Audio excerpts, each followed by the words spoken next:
रहे हैं monetary policies, right. और मॉनेटरी पॉलिसीज के अंदर हमने क्वांटिटेटिव और क्वालिटेटिव टूल्स हमको पढ़ने हैं, राइट। क्वांटिटेटिव टूल्स हमारे कंप्लीट हो गए। आप यहाँ पे देख सकते हैं रिजर्व रेशियो, आपको पता है what is reserve ratio. Liquidity adjustment facilities, what is repo rate, reverse repo rate, MSF, SDF, ये सब आपको पता है। ओपन मार्केट ऑपरेशन भी आपको इसके अंदर पता है, राइट। तो ये सब एक तरह से टूल्स हैं जो कि मनी सप्लाई को इंक्रीज और डिक्रीज कर रहे हैं मार्केट के अंदर। And with the help of this tools you RBI can control the inflation, and that is the first function of the RBI, to control the inflation. But हमने देखा था कि इन ऑर्डर टू, मतलब कि आरबीआई जब inflation control करता है तो उसके साथ साथ उसको ग्रोथ के बारे में भी सोचना पड़ता है, राइट। ऐसा नहीं कि वो इन्फ्लेशन कंट्रोल कर ले और ग्रोथ के बारे में नहीं सोचे, राइट। पहले एक टाइम पे जब रघुराम राजन जब आरबीआई के गवर्नर थे, तो वो सिर्फ इन्फ्लेशन के बारे में सोच रहे थे, है ना। गवर्नमेंट बड़ी परेशान थी और ग्रोथ के पर्सपेक्टिव से वो नहीं देख रहे थे। तो उसके बाद फिर कुछ अमेंडमेंट्स करे गए जो आगे चल के मॉनेटरी पॉलिसी कमेटी के रूप में आपके सामने आएंगी, राइट। और मॉनेटरी पॉलिसी कमेटी की कल रिकमेंडेशंस भी आ गई हैं, और रिकमेंडेशंस में जैसे अपन ने सोचा था, है ना, तो नो चेंज रहा है पॉलिसी रेट्स के अंदर। पॉलिसी रेट्स वैसी हैं जैसे कि पहले थी, राइट। तो अब अपन इसके अंदर क्वालिटेटिव, इसके अंदर समझते हैं व्हाट इज क्वालिटेटिव, राइट। तो देखो क्वालिटेटिव अपन समझते हैं what is qualitative. And qualitative के अंदर क्या क्या चीजें हैं, है ना। कंज्यूमर क्रेडिट से लेकर फिर अपन देखते हैं margin requirement, rationing of credit, moral suasion and direct action. ये पांच चीजें अपन को इसके अंदर पढ़नी है, आज ही कंप्लीट करनी है इन पांचों को, राइट। तो क्वांटिटेटिव और क्वालिटेटिव में क्या डिफरेंस है, पहले तो ये समझो, राइट। तो देखो यहां पर आरबीआई था और यहां बैंक है, और यहां पर एक तरह से क्या है, मार्केट है। when we are saying that कि bank is RBI is controlling the monetary policies, right? RBI is controlling the money supply of the market through quantitative tool. तो क्वांटिटेटिव टूल में वो कोई प्रोडक्ट स्पेसिफिक नहीं कर पा रहा है। अपन कह तो रहे थे मार्कर, बट जब मनी सप्लाई इंक्रीज या डिक्रीज होगी तो यहाँ पर आप देखें कोई तो हो सकता है बाइक खरीद ले, कोई मार्कर खरीद ले, कोई क्या खरीद ले, बट पर्टिकुलरली मार्कर के ऊपर फोकस करके आरबीआई पॉलिसी नहीं बना पा रहा है। इसमें क्वांटिटी है, क्वालिटी नहीं है। मतलब सेलेक्टिवली अगर मान लो सिर्फ और सिर्फ आरबीआई को मार्कर के ऊपर ही फोकस करना पड़े तो वो क्या करे। अभी तो जैसे मनी सप्लाई डिक्रीज हो रही है, ठीक है, तो और भी चीजें हैं जिसके अंदर आप देख रहे हैं कि बाइक भी खरीद रहा है आदमी, है ना। मनी सप्लाई इंक्रीज हो रही है तो बाइक भी खरीद रहा है, तो बाइक की इन्फ्लेशन, इन सब की एक एक आप कह रहे हैं जनरल डायमेंशन में इन्फ्लेशन कम हो रहा है, जनरल डायमेंशन में इन्फ्लेशन कम हो रहा है।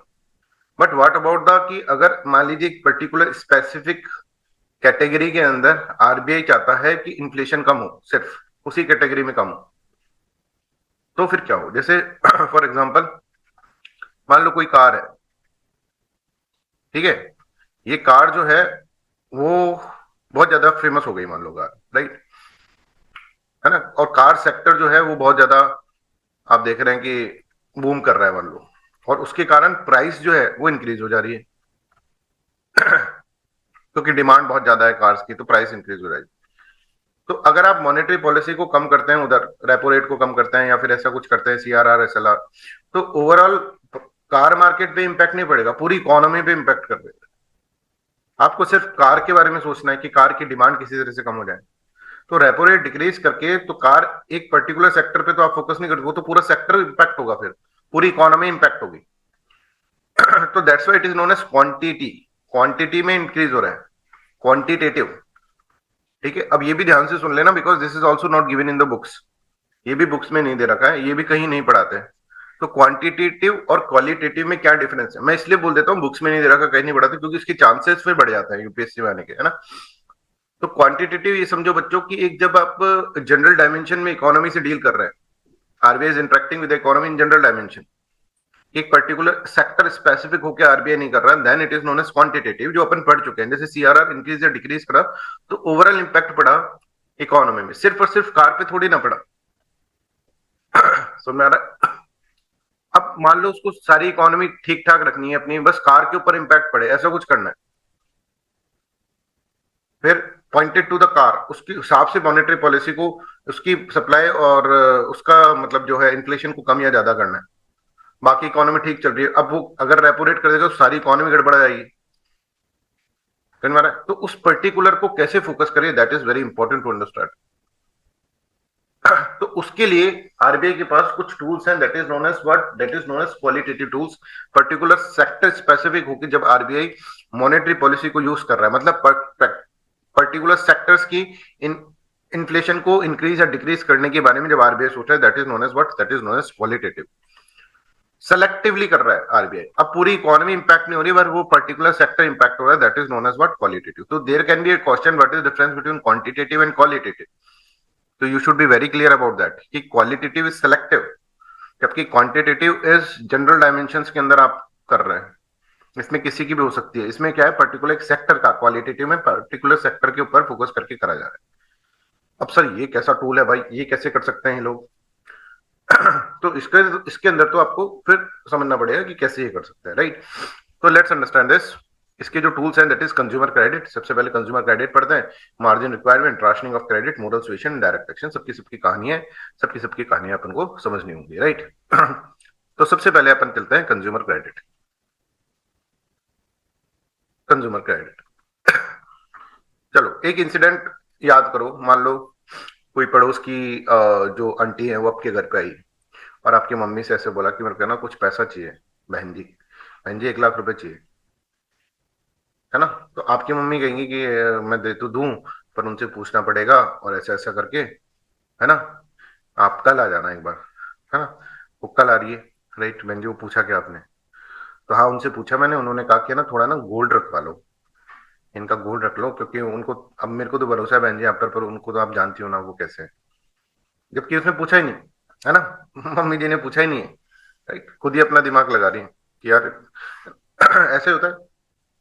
तो बोलते हैं कि आप थोड़ा सा ना हमारे यहाँ पे गोल्ड रख दो, ठीक है। तो जैसे आपको बोले कि 1 लाख रुपए चाहिए ना, तो 1 लाख रुपए चाहिए तो आप एक काम करो, 1.5 लाख का गोल्ड रख दो, गिरवी, एक गिरवी रख दो, आप जब 1 लाख रुपए लेने आओगे मैं दे दूंगी, है ना। तो 1.5 लाख का गोल्ड आप रख दो और 1 लाख रुपए ले जाओ, कोई दिक्कत नहीं हमको, ठीक है। इट्स वेरी इजी कि आप 1.5 लाख का गोल्ड रखो और 1 लाख रुपए ले जाओ। जब आप 1 लाख रुपए दोगी ना इंटरेस्ट के साथ, तब हम 1.5 लाख का गोल्ड ले जाना वापस। बोले ठीक है बहन जी मैं ऐसे कर देती हूँ, right. I hope this is clear, है ना। अपन पहले मार्जिन रिक्वायरमेंट पढ़ने लग गए, सॉरी, है ना, मार्जिन रिक्वायरमेंट पढ़ने लग गए। मार्जिन रिक्वायरमेंट का एग्जांपल है, ठीक है। I hope this is clear. तो अब एक्चुअल प्राइस गोल्ड, मतलब एक्चुअल कितना दिया आपने, 1 लाख रुपए, राइट। और ये कितना था, गोल्ड कितना था, 1.5 लाख रुपए का। तो आपने कितना इसके अंदर मार्जिन रखा? मार्जिन अगर आप देखेंगे तो मार्जिन आपने 50,000 रुपए का मार्जिन रखा, 50,000 रुपीज का, ठीक है, कि 50,000 रुपीज का मार्जिन रखा, राइट। तो this is how you have to understand कि मार्जिन अपने यहाँ पर कितने का रखा है, 50,000 का मार्जिन अपन ने इस तरह से रखा। तो 1 लाख रुपए आपने लैंड कर दिए 1.5 लाख रुपए लेकर। आई होप दिस इज क्लियर। ऐसा ही गवर्नमेंट भी, बैंक भी करता है ना। बैंक के पास आप जाओगे तो बैंक कहेगा कि साहब आप अपने कोई भी, या तो शेयर है शेयर रख दो, या कोई कमोडिटी है कमोडिटी आप रख दो गोल्ड की फॉर्म के अंदर, या फिर कुछ अपना बिल्डिंग विल्डिंग है, कुछ जमीन वमीन है वो रख दो, और फिर हमसे लेकर चल जाना, है ना। तो उसका जमीन पे जाके असेसमेंट करता है। जैसे मान लो आपको चाहिए 60,000 रुपए, यूनिट 60,000 रुपीज, राइट। तो आप जा रहे हो बैंक के पास, है ना। तो बैंक कहेगा कि भाई आपको मैं पैसा दे तो दूंगा, है ना, बट आप क्या करो, आप मेरे को, है ना, कोई जमीन है आपकी? बोले हाँ। तो जमीन को असेसमेंट करा तो 1 लाख रुपए की जमीन थी, तो ये इसके पेपर मेरे पास रख दो, है ना। होम लोन भी इसी तरह से देते हैं, राइट। पेपर आप मेरे पास रख दो। तो उसने कहा ठीक है साहब मैं आपके पास पेपर रख देता हूँ। तो 1 लाख की जमीन रख दी इन्होंने अपने पास, और उसके बदले में 60,000 रुपए दे दी, right. I hope this is clear. This is loanable amount, loaned amount, loan जो दिया आपका वो है। और दिस इज की जो आपने अपनी सिक्योरिटीज के अंदर रखी। It can be land, it can be shares, it can be debentures, it can be commodities, it can be your agriculture produce also, ठीक है। कि साहब हमारी एग्रीकल्चर प्रोड्यूस है, ये हमने यहाँ पर जमा करा रखी है वेयर हाउस के अंदर, उसकी रिसिप्ट ले लो, वो भी हो सकता है। It can be anything. But आप यहाँ पर देखो 1 लाख रुपए की आपने चीज रखी है, मान लो गोल्ड रखा है, जमीन रखी है, कुछ भी रखी है, और आपको मिल रहे हैं 60,000 रुपए। तो ये बैंक ऐसे बोल रहा है कम से कम 1 लाख रुपए की चीज तो आप रखो, तब जाकर मैं आपको 60,000 रुपए दूंगा। तो इसमें मार्जिन जो है ना, that is 1 lakh minus 60,000, that is 40,000 is your margin. ठीक है, 40,000 मार्जिन है एक पर्टिकुलर प्रोडक्ट के ऊपर लोन देने के लिए, राइट। तो अब यहां पर ये समझो क्या हुआ, आप गए बैंक के पास, तो बैंक है ना ऐसे ही लोन नहीं देगा, बैंक पूछेगा भाई किस चीज के लिए आपको लोन चाहिए, है ना। तो हमने कहा कि साहब हमको कार के लिए लोन चाहिए। बैंक ने कहा ठीक है साहब, 1 लाख की कुछ सिक्योरिटीज आप यहाँ पे जमा करा दो और we will give you 60,000 rupees. तो what is a margin? Margin मतलब is a difference between this, कि आपने जितनी सिक्योरिटी रखी है और लोन अमाउंट के बीच में जो डिफरेंस है, that is known as margin. तो यहाँ पर मार्जिन क्या है बताओ सभी बच्चे सब बच्चे बताओ, what is the margin hair?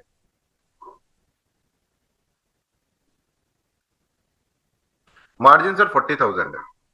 ठीक है, वेरी गुड, 40,000 इज मार्जिन। आप गए, आपने कार खरीद ली। अब आप है रामलाल। अब रामलाल ने कार खरीद ली तो श्यामलाल ने बोला भाई रामलाल तेरे पास तो पैसे नहीं थे, तूने कार कैसे खरीदी?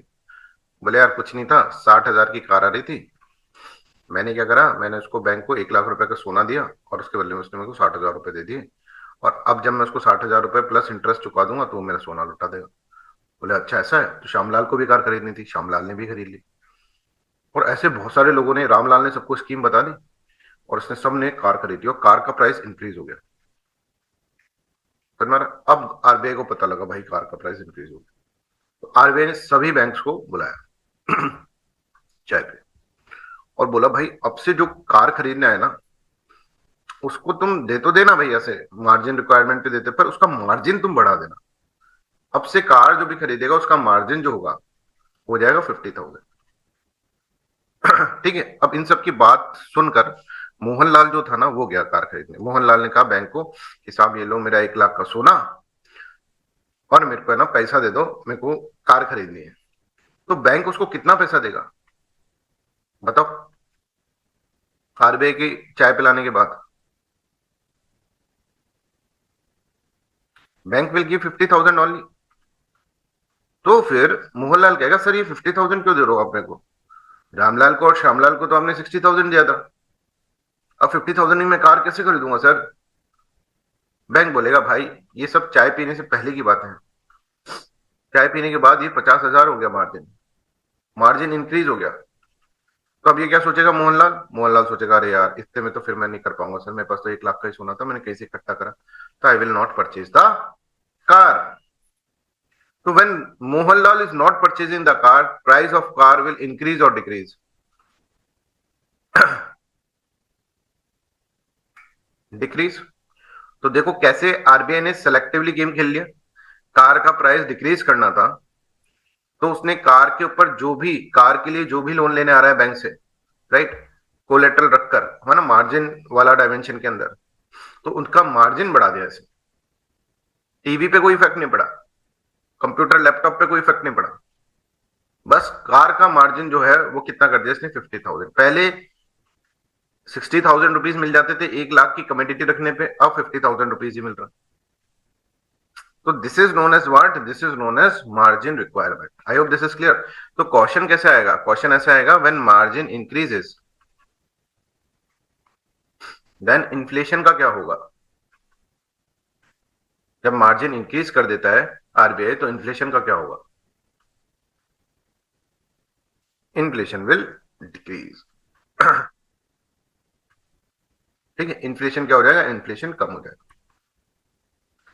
राइट। तो मार्जिन रिक्वायरमेंट अभी हम पढ़ लेते हैं, फिर आगे चलते हैं, कंज्यूमर क्रेडिट के ऊपर पढ़ते हैं, चलते हैं।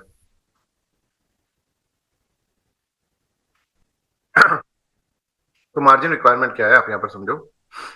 while going to the going against securities, loan against securities or stock, commercial bank gives margin। ठीक है, general margin is difference between the market value of the security and maximum loanable value. ठीक है, जो security रखी है मतलब 1 लाख और उसका माइनस व्हाट, माइनस डिफरेंस है ना लोन वैल्यू, 60,000 का लोन दे दिया, तो ये जो बीच में बचा that is known as margin. तो in case of inflation RBI increase the margin requirement, ठीक है, and thereby discourage borrowing capacity. In case of inflation margin requirement को इंक्रीज कर देगा, मार्जिन इंक्रीज हो जाएगा तो इन्फ्लेशन डिक्रीज हो जाएगा। I hope this is clear to everyone. Margin requirement increase हो जाएगा तो इन्फ्लेशन क्या होगा, डिक्रीज हो जाएगा। ये सभी बच्चों को क्लियर है? एक बार बता दें सभी बच्चे। तो आरबीआई क्या करता है, कोई भी देखो, RBI can direct the bank to vary margin requirement on the loan against the share debentures. मैं जा रहा हूं अपने शेयर रख दे रहा हूँ गिरवी में, या फिर commodities, agriculture produce, real estate, इनमें से कुछ भी रख देता हूं, तो फिर मार्जिन को ऊपर नीचे करने के लिए आरबीआई बोल देता है बैंक को कि भाई अब से कोई भी तुमको कार खरीदने आएगा तो उसमें मार्जिन को बढ़ा देना। मार्जिन बढ़ाने का मतलब क्या है कि अगर आप 1 लाख रुपए का कमोडिटी ले रहे हैं तो फिर आप 50,000 रुपए ही उसको देंगे, मार्जिन बढ़ गया। ठीक है, मार्जिन मतलब दोनों के बीच में difference, that is margin. Margin का मतलब इतना नहीं है, कई लोग ऐसे समझ लेते हैं मार्जिन, एक बुक में भी लिखा हुआ था कि मार्जिन का मतलब क्या है कि सिर्फ 60,000 रुपए ये मार्जिन है ना, 50,000 रुपए ये मार्जिन है, तो उल्टा कॉन्सेप्ट हो जाएगा फिर वो। समझ में आ रहा है? तो ऐसा मत समझ लेना। मार्जिन का मतलब, अगर तुम from very meaning of the margin का मतलब ये होता है दो चीजों के बीच में डिफरेंस। मार्जिन कितना है, आप कार चलाते हो ना, तो कार, और जैसे कार चला रहे हो तो कार के बगल में दीवार है, तो आप पूछते हो ना कोई कितना मार्जिन बचा, मतलब कितना डिफरेंस बचा, उसके हिसाब से तुम कार को लगा देते हो फिर, राइट। तो during inflation RBI raises margin requirement, borrowers have to bring in more fund. ठीक है, effective borrowing capacity falls, credit fuelled speculations and demands are curtail, right. During deflationary और slow down conditions RBI may reduce the margin. अब कोई car खरीद ही नहीं रहा, अब RBI चाहता है यार कार कोई खरीद ही नहीं रहा, फिर कार का प्रोड्यूसर तो रो रहा है, फिर रोता रोता आरबीआई के पास, क्या मेरे कोई कार नहीं खरीदता, बोले ठीक है कोई बात नहीं यार, कल से खरीद लेंगे। एकदम से कार के आगे भीड़ हो गई, क्यों? क्योंकि मार्जिन क्या कर दिया, कम कर दिया कि ज्यादा कर दिया? बोलो, मार्जिन कम कर दिया कि ज्यादा कर दिया? मार्जिन कम कर दिया, राइट। 50,000 था, 50,000 का 40,000, तो उसको 60,000 मिल गए, मोहनलाल ने भी कार खरीद ली, ये खुश हो गया अपना भाई। तो इस तरह से होता है, राइट।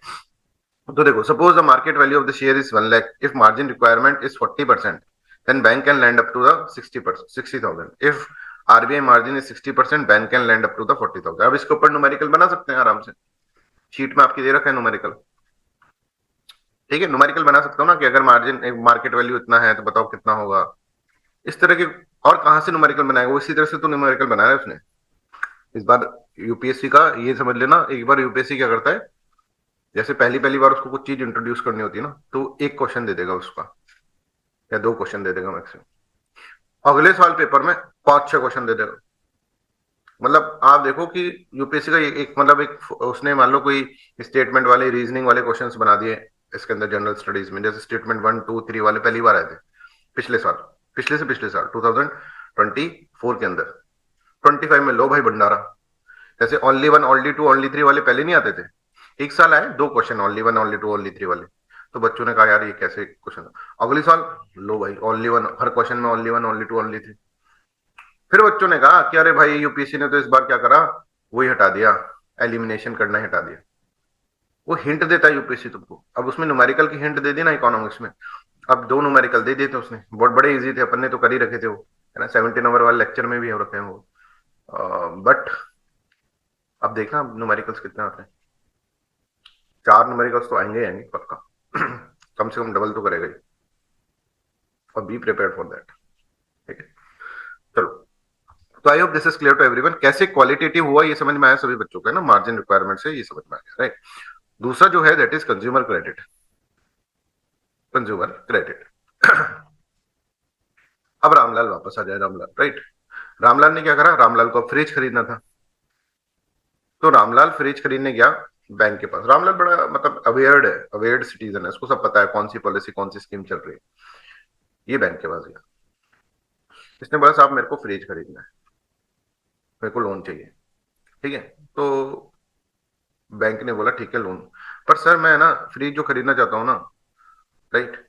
अच्छा, ये किसके पास गया है, रेफ्रिजरेटर वाले के पास गया है, सॉरी, रेफ्रिजरेटर वाले के पास गया है कि भाई मेरे पास देख पैसा नहीं है पर मेरे को फ्रिज खरीदना है, और रेफ्रिजरेटर वाला बैंक से लिंक्ड है, बताएंगे कैसे, अभी सब कुछ बताएंगे, राइट। तो बोले सर ठीक है साहब खरीद लो फ्रिज, कोई दिक्कत नहीं। बोले पैसा ही नहीं है। बोले अरे पैसा चाहिए कहाँ आज के जमाने में, कुछ तो होगा। फ्रिज कितने का है, 20,000 का है साहब। यार मेरे पास तो 1,000 रुपए है, दे रहा है क्या फ्रिज? बोले सर इतनी बार्गेनिंग तो होती नहीं, पर सर आज के जमाने में पैसे की रिक्वायरमेंट नहीं। बोले क्यों? आप तो ले जाओ यार। अरे एक काम करना, आप 1,000 1,000 रुपए हर महीने मेरे को दे सकते हो क्या? बोले हाँ दे सकता हो ना। तो ईएमआई पे ले जाओ, आप कुछ पैसा दे दो डाउन पेमेंट, मतलब 1,000 रुपए अपने डाउन पेमेंट कर दिया, और बाकी आपको अब 19,000 रुपए देना है। वो हर महीने देते रहना, पर 20 बार देना सर, 20 बार। आराम से हर महीने 1,000 1,000 रुपए दे देना, कोई दिक्कत नहीं है। 20 बार देना। बोले 20 बार क्यों, 19 बार? अरे सर ईएमआई पे दे रहा हूँ तो मैं कुछ फायदा तो करूंगा ना। मैं, और ये सब है ना सर, मेरे पास नहीं आ रहा है, ये मेरे पास तो 20,000 ही आएंगे, ये सब बैंक के पास जाएगा। ये आपका जो एक्स्ट्रा 1,000 रुपए ना वो बैंक, मतलब आपको 21,000 का पड़ जाएगा फ्रिज। अभी आपको सिर्फ 1,000 रुपए देना और महीने महीने के इंस्टॉलमेंट्स पे दे देना। That is known as, basically known as EMI, है ना? ईएमआई पे फ्रिज खरीद रहे हैं। I hope this is clear to everyone, है ना? मंथली इंस्टॉलमेंट ये, है ना, के ऊपर, या फिर मंथली इंस्टॉलमेंट के ऊपर ये फ्रिज खरीद, मतलब बैंक के पास क्या होगा? अब ये बैंक के पास गया रेफ्रिजरेटर वाला, बैंक और इनका लिंक्ड है, राइट? ये दोनों लिंक्ड।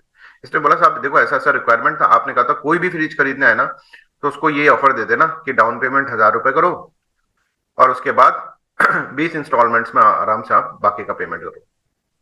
बैंक ने बोला हाँ हाँ मैंने ही बोला था तेरे को, ठीक है। तो उसने बोला कोई भी बैंक इस तरह का, इस, है ना? तो इसने क्या करा, इसने इससे 1,000 रुपए ले लिए और फिर बैंक से लिंक्ड है, तो बैंक से लिंक होकर ये चीजें इसके अंदर। तो इसका काम भी हो गया, इसको अपने 20,000 रुपए मिल गए, बैंक का काम भी हो गया, बैंक को एक्स्ट्रा 1,000 रुपए मिल गए, और इसका काम भी हो गया, 1,000 रुपए के अंदर ये फ्रिज खरीद लिया, बाकी में फिर ईएमआई पर देता रहा। I hope this is clear to everyone, यहां तक सबको क्लियर है? Any doubt? अब रामलाल गया श्यामलाल के पास, नहीं श्यामलाल गया रामलाल के घर, रामलाल के घर में गर्मी में गया, बोले भाई पानी देना, पानी बिल्कुल ठंडा चिल्ड। तो श्यामलाल बोला भाई रामलाल ये चिल्ड कैसे है पानी, मटके में इतना ठंडा पानी कब से आने लगे? बोले भाई मटका, मटका नहीं भाई, हम तो फ्रिज यूज करते हैं। बोले अच्छा फ्रिज, तूने फ्रिज कब खरीदा? तेरे पास तो पैसे ही नहीं है, कल को तो तू मेरे से मांगने आ रहा था, तेरे पास तो 1,000 ही रुपए थे। बोले 1,000 रुपए में खरीद लिया। बोले यार मेरे को भी बता।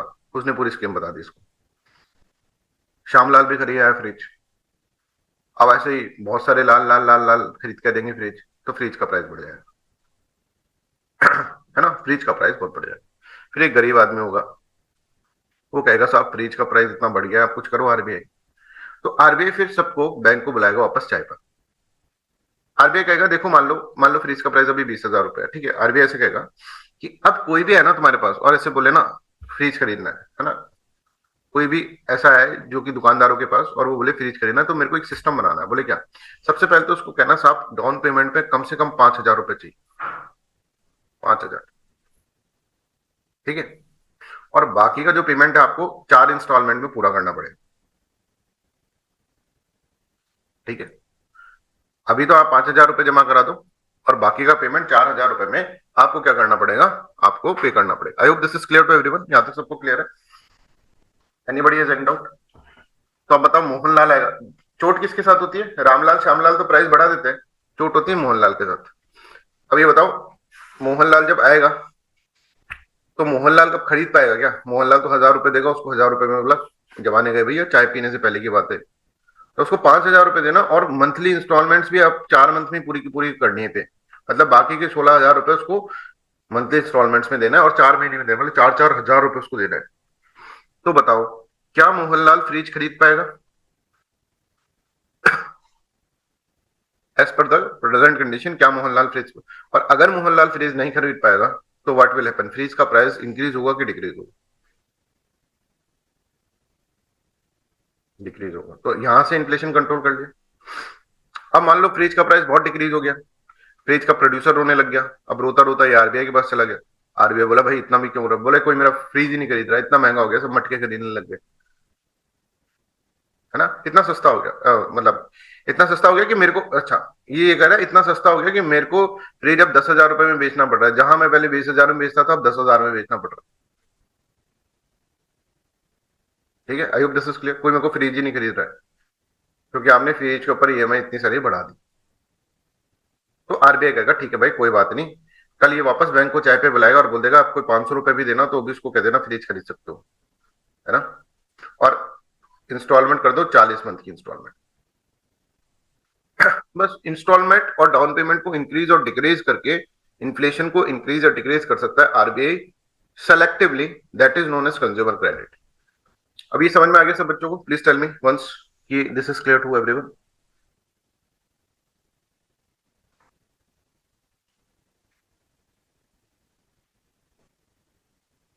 ठीक है, तो यहाँ पर अपन इसके अंदर समझ, तो consumer credit with instalment, credit with instalments provides borrowers with the flexibility to make the large purchase or manage expenses by breaking down the total amount into the manageable regular payments over time. This repayment structure help individuals afford items or the services that they might not be able to pay for in a single payment, right? So consumer credit refers to the loans given to the individual for the purchase of the consumer durables such as automobiles, television, refrigerator, house, etc., often through the installment based repayments. As a qualitative selective credit control, the RBI prescribes consumer credit by prescribing minimum down the payment, ठीक है ना, maximum loan amount और repayment period, ठीक है, tenure को और loan amount, right, ये सब चीजें इसके अंदर कर सकता है कि 4,000 देना है कि 3,000 देना है, रीपेमेंट पे को ऊपर नीचे करके। ईएमआई के अंदर जो डाउन पेमेंट्स होते हैं, ठीक है, this is down payments, down payment की स्टार्टिंग में कितना पैसा रखवाना, उसको करके वो इंक्रीज या डिक्रीज कर सकता है इन्फ्लेशन को। It is use to control inflation of a product available on the instalment basis and through the banks, such credit available by the commercial banks on purchase of the consumer durable is known as consumer credit. By controlling consumer credit, RBI can control the inflation. I hope everybody understood this, right? By tightening consumer credit, RBI can reduce the demand, curb inflationary pressures, or prevent overextension of the credit to the household, right? By relaxing, ये अपन इसके अंदर समझ चुके हैं, right? Margin requirement अपन ने पढ़ लिया है, मार्जिन रिक्वायरमेंट भी, तो मतलब qualitative tools is selectively targeting particular sector, while quantitative tools is general, इससे कुछ भी हो सकता है, किसी का प्राइस जिसको जो खरीदना है वो खरीद लो, ऐसा है। इसमें सिर्फ कार के ऊपर फोकस करा जा रहा है, इसमें सिर्फ फ्रिज के ऊपर फोकस करा जा रहा है, टीवी के ऊपर फोकस करा जा रहा है। तो particular commodities based monetary policy जब ये बनाता है तो उसको बोलते हैं सेलेक्टिव, ठीक है, सेलेक्टिव और क्वांटिटेटिव, क्वालिटेटिव, राइट, क्वालिटेटिव इसको बोल रहे हैं अपन। तो पहला अपन ने क्वालिटेटिव के अंदर पढ़ा, दैट इज मार्जिन रिक्वायरमेंट, अगर मार्जिन बढ़ा दे आरबीआई तो इन्फ्लेशन विल डिक्रीज। दूसरा हमने पढ़ा है कंज्यूमर क्रेडिट, कंज्यूमर क्रेडिट में अगर डाउन पेमेंट्स बढ़ा दें या फिर नंबर ऑफ इंस्टॉलमेंट इंक्रीज या डिक्रीज कर दे, उसके हिसाब से वो इन्फ्लेशन को कंट्रोल कर सकता है, ठीक है। ये दो चीजें अपन ने इसके अंदर पढ़ी। अब तीसरी चीज जो होती है that is rationing of credit, ये थोड़ा सा हम बाद में पढ़ेंगे, what is rationing of credit, मतलब आज ही पढ़ेंगे फिर लास्ट के अंदर पढ़ेंगे।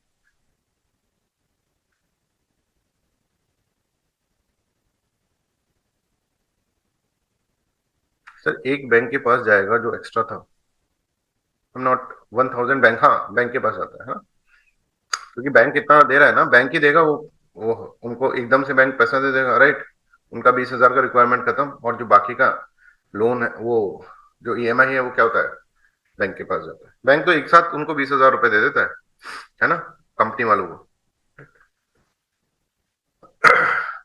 तो जैसे अब आप देखो, होम लोन जो आप लेते हैं, होम लोन वो ऐसे ही तो लेते हो तुम ईएमआई पे, तुम्हारे कागज जो होते हैं वो बैंक के पास रखे जाते हैं, पता है तुम्हें, और बैंक ही तो, अब बैंक को ही तो पे करोगे तुम, वो भी तो क्या ईएमआई है,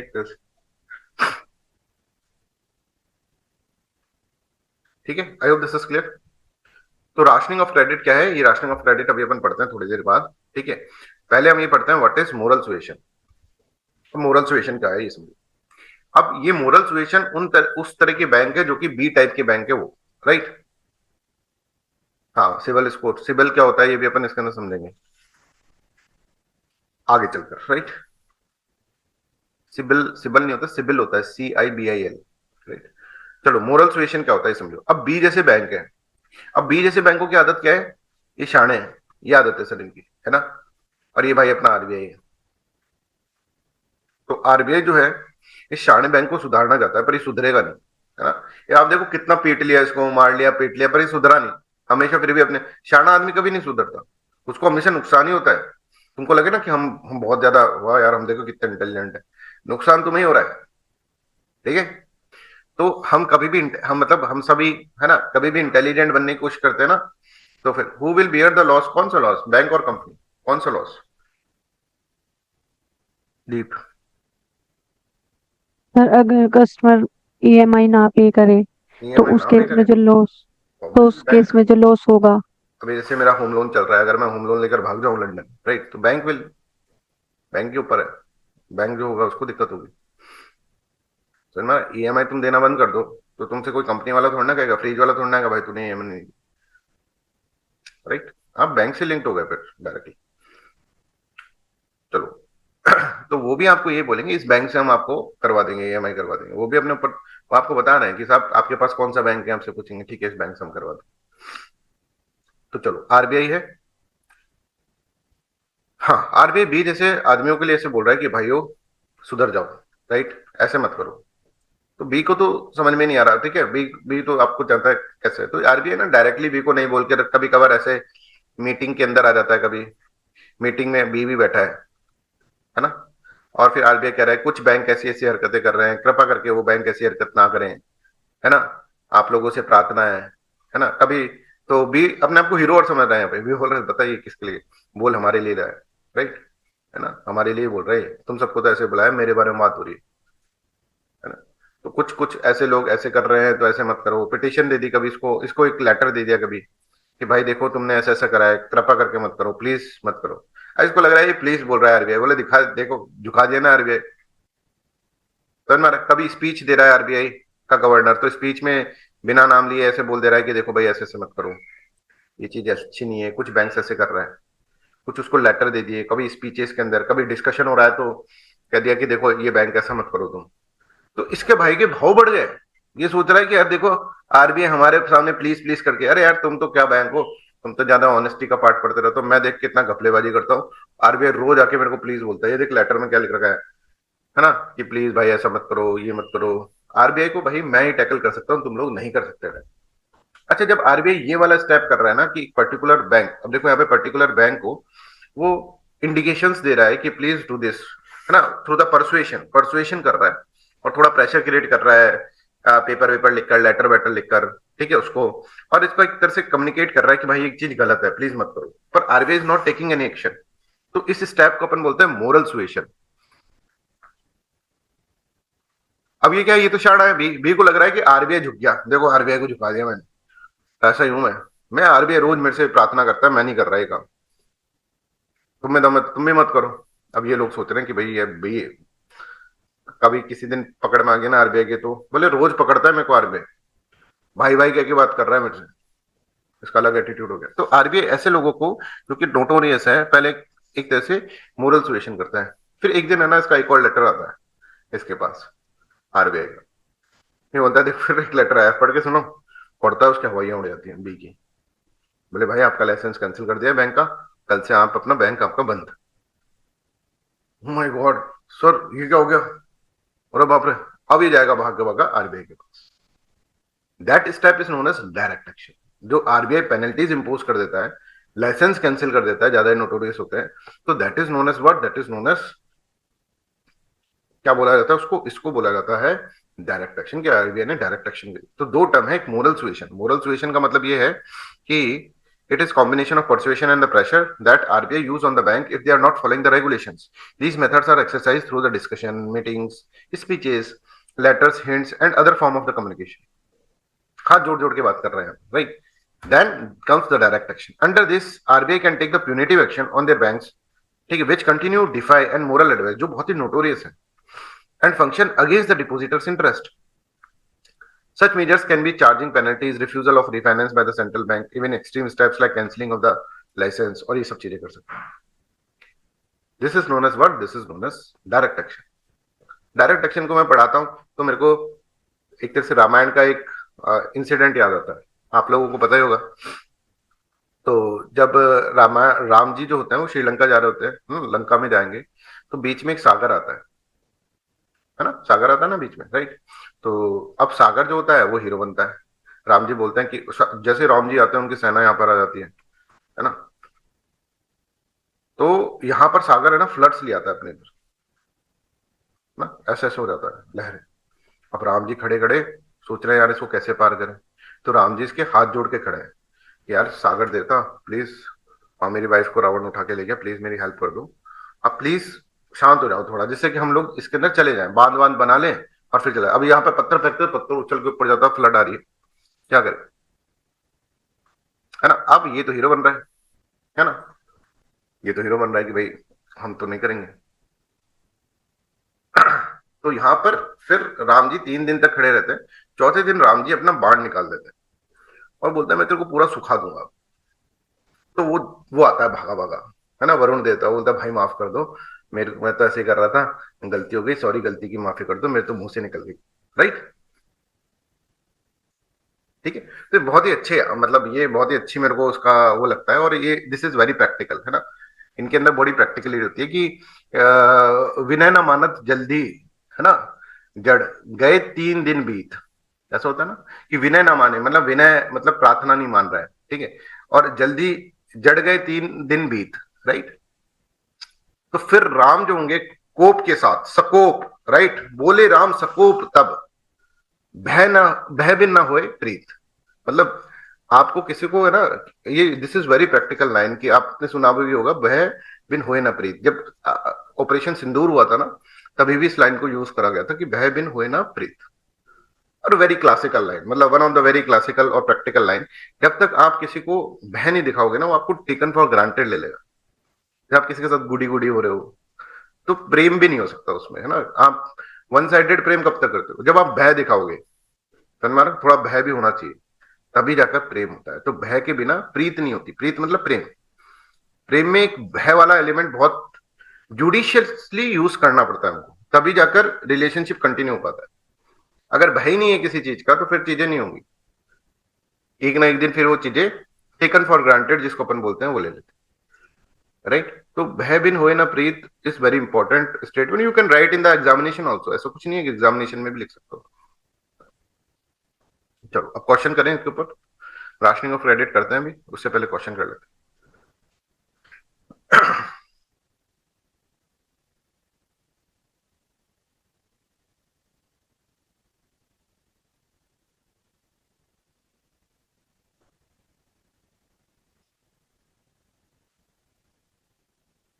विनय न मानत जल्दे जड़, गए 3 दिन बीत, बोले राम सकोप तब, भय बिन होए न प्रीत।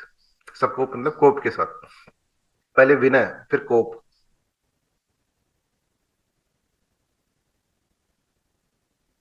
जिसको हम थोड़ा सा और एक्सट्रीम फॉर्म में बोले तो लातों के भूत बातों से नहीं मानते, तो ऐसा वाला कुछ।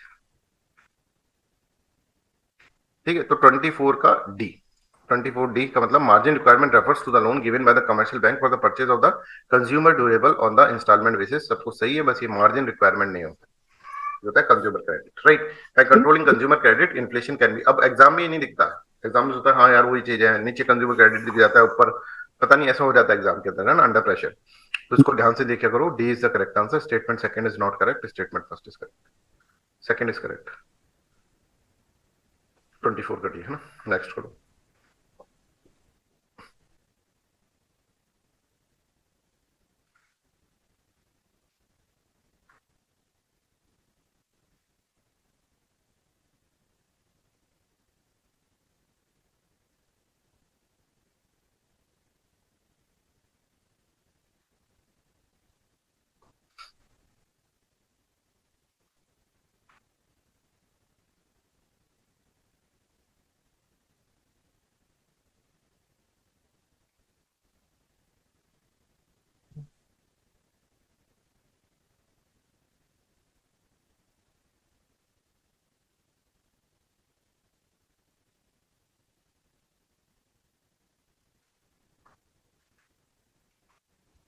It is the difference between the market value of securities and the maximum loan value. That is correct. Increase in margin discourage the borrowings. Margin बढ़ेगा, discourage होगा borrowing. Margin is reduce. अगर margin को reduce कर दोगे तो during inflation, inflation चल रही है और margin को आपने reduce कर दिया, तो बढ़िया और inflation बढ़ जाएगी. So that is wrong. I hope this is clear. So third statement is wrong. And fourth, margin applies while giving loans against the securities or the stocks. Yes. So only three will be correct answer. Manoj को कोई doubt है? Sir, तो margin is margin inflation तभी हो ना, margin reduce हुआ है sir. Inflation हो रही है तो उसमें मार्जिन रिड्यूस करोगे कि इंक्रीज करोगे? तो फिर विल भी आना चाहिए ना, margin will be reduce during inflation. Margin is reduced, एक ही तो बात है। मार्जिन रिड्यूस हुआ तभी तो इन्फ्लेशन हुआ है। भाई इतना ग्रामेटिकली मत जाओ, मतलब समझो, भावनाओं को समझो। Margin is reduce in inflation के टाइम पर मार्जिन रिड्यूस करा जाता है, ऐसा है। ठीक है मनोज? Okay, sir. ये करो 26।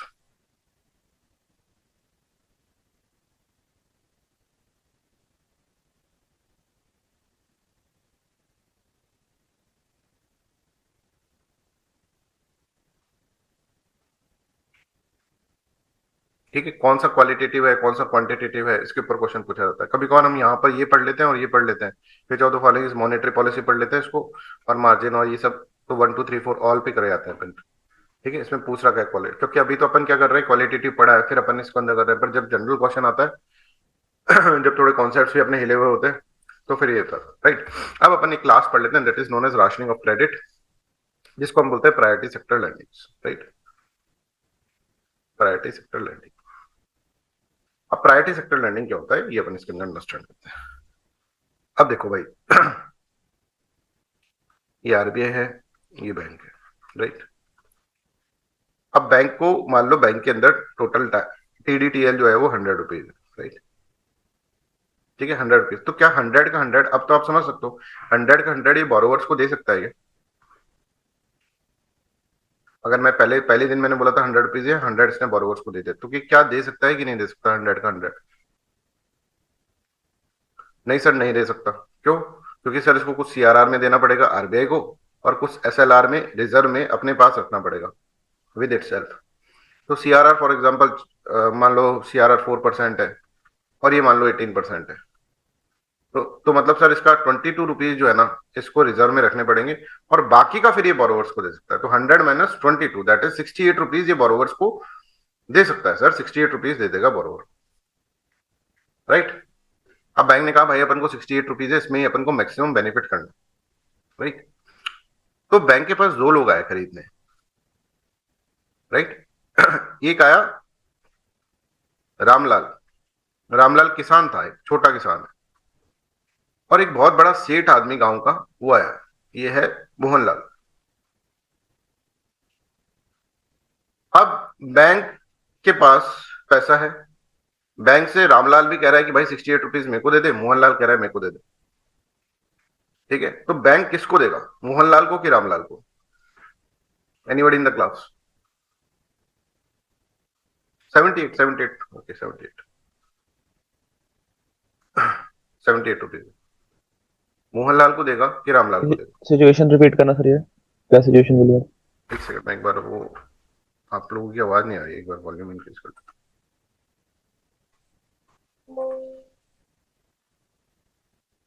हाँ अब बोलो तुषार, क्या बोल रहे हो? सिचुएशन क्या बोली सर? सिचुएशन दोबारा रिपीट करना है लास्ट वाली।